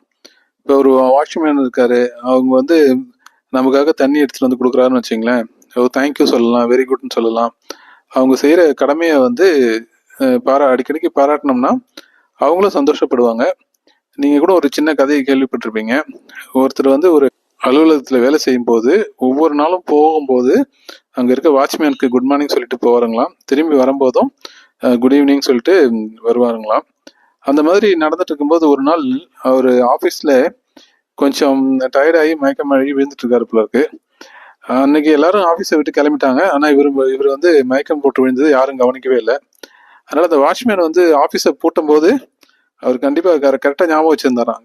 சார் இன்னைக்கு வந்து நம்மளுக்கு தேங்க்யூ சொல்லிட்டு தானே போவார், ஆனால் இன்னும் வரலையே அப்படின்னு சொல்லிட்டு அவர் வெயிட் பண்ணியிருந்தாரு. எல்லாருமே போயிட்டாங்களேன்னு ஆஃபீஸை பூட்டாமல் ஆஃபீஸ் உள்ளார வந்து பார்த்துருக்காரு. வந்து பார்க்கும்போது பார்த்தீங்கன்னா அவர் மயங்கி விழுந்திருக்காரு. அவரை கூட்டிட்டு போய் ஹாஸ்பிட்டலில் சேர்த்துருக்காங்க. அதனால ஒரு சின்ன வார்த்தை தான், தேங்க்யூன்னு சொல்றதோ இல்லை வெரி குட் சொல்றதோ, இந்த மாதிரி சொல்லி சொல்லி பழகணும்னா எல்லாருக்குமே நம்மளுக்கு கூட ஒரு நல்ல உறவுல இருப்பாங்க. அதாவது நம்மளுக்கும் மற்றவங்களுக்குமான உறவு வந்து மிக நல்ல வகையில நல்ல உறுதியாகவும் இருக்கும், மேம்பாடும் அடையும். வேதாத்ரி மகரிஷி வந்து மொத்தம் 20 கருத்துக்களை சொல்லியிருக்கிறாரு உறவுகள் மேம்பட. இந்த எல்லாமே இந்த நம்ம சேனல்ல இருக்கு. இந்த பிளேலிஸ்ட் லிங்க்கும் இங்க இருக்கு, அதெல்லாம் செக் பண்ணி பாருங்க. இது உங்க நண்பர்களுக்கும் இதை பத்தி சொல்லுங்க. மனவளக்கலையில கற்றுத்தரக்கூடிய பல பயிற்சிகள் நம்ம வாழ்க்கைக்கு மிகவும் உறுதுணையாகவும் இருக்கும். அதனால இந்த மனவளக்கலை பயிற்சியும் கத்துக்குங்க. வேதாத்ரி மகரிஷியோட பயிற்சிகளை பற்றியும் கருத்துக்களை பற்றியும் நம்ம சேனல்ல நிறைய வீடியோ இருக்கு, அதையும் செக் பண்ணி பாருங்க. நன்றி. வாழ்க வளமுடன்.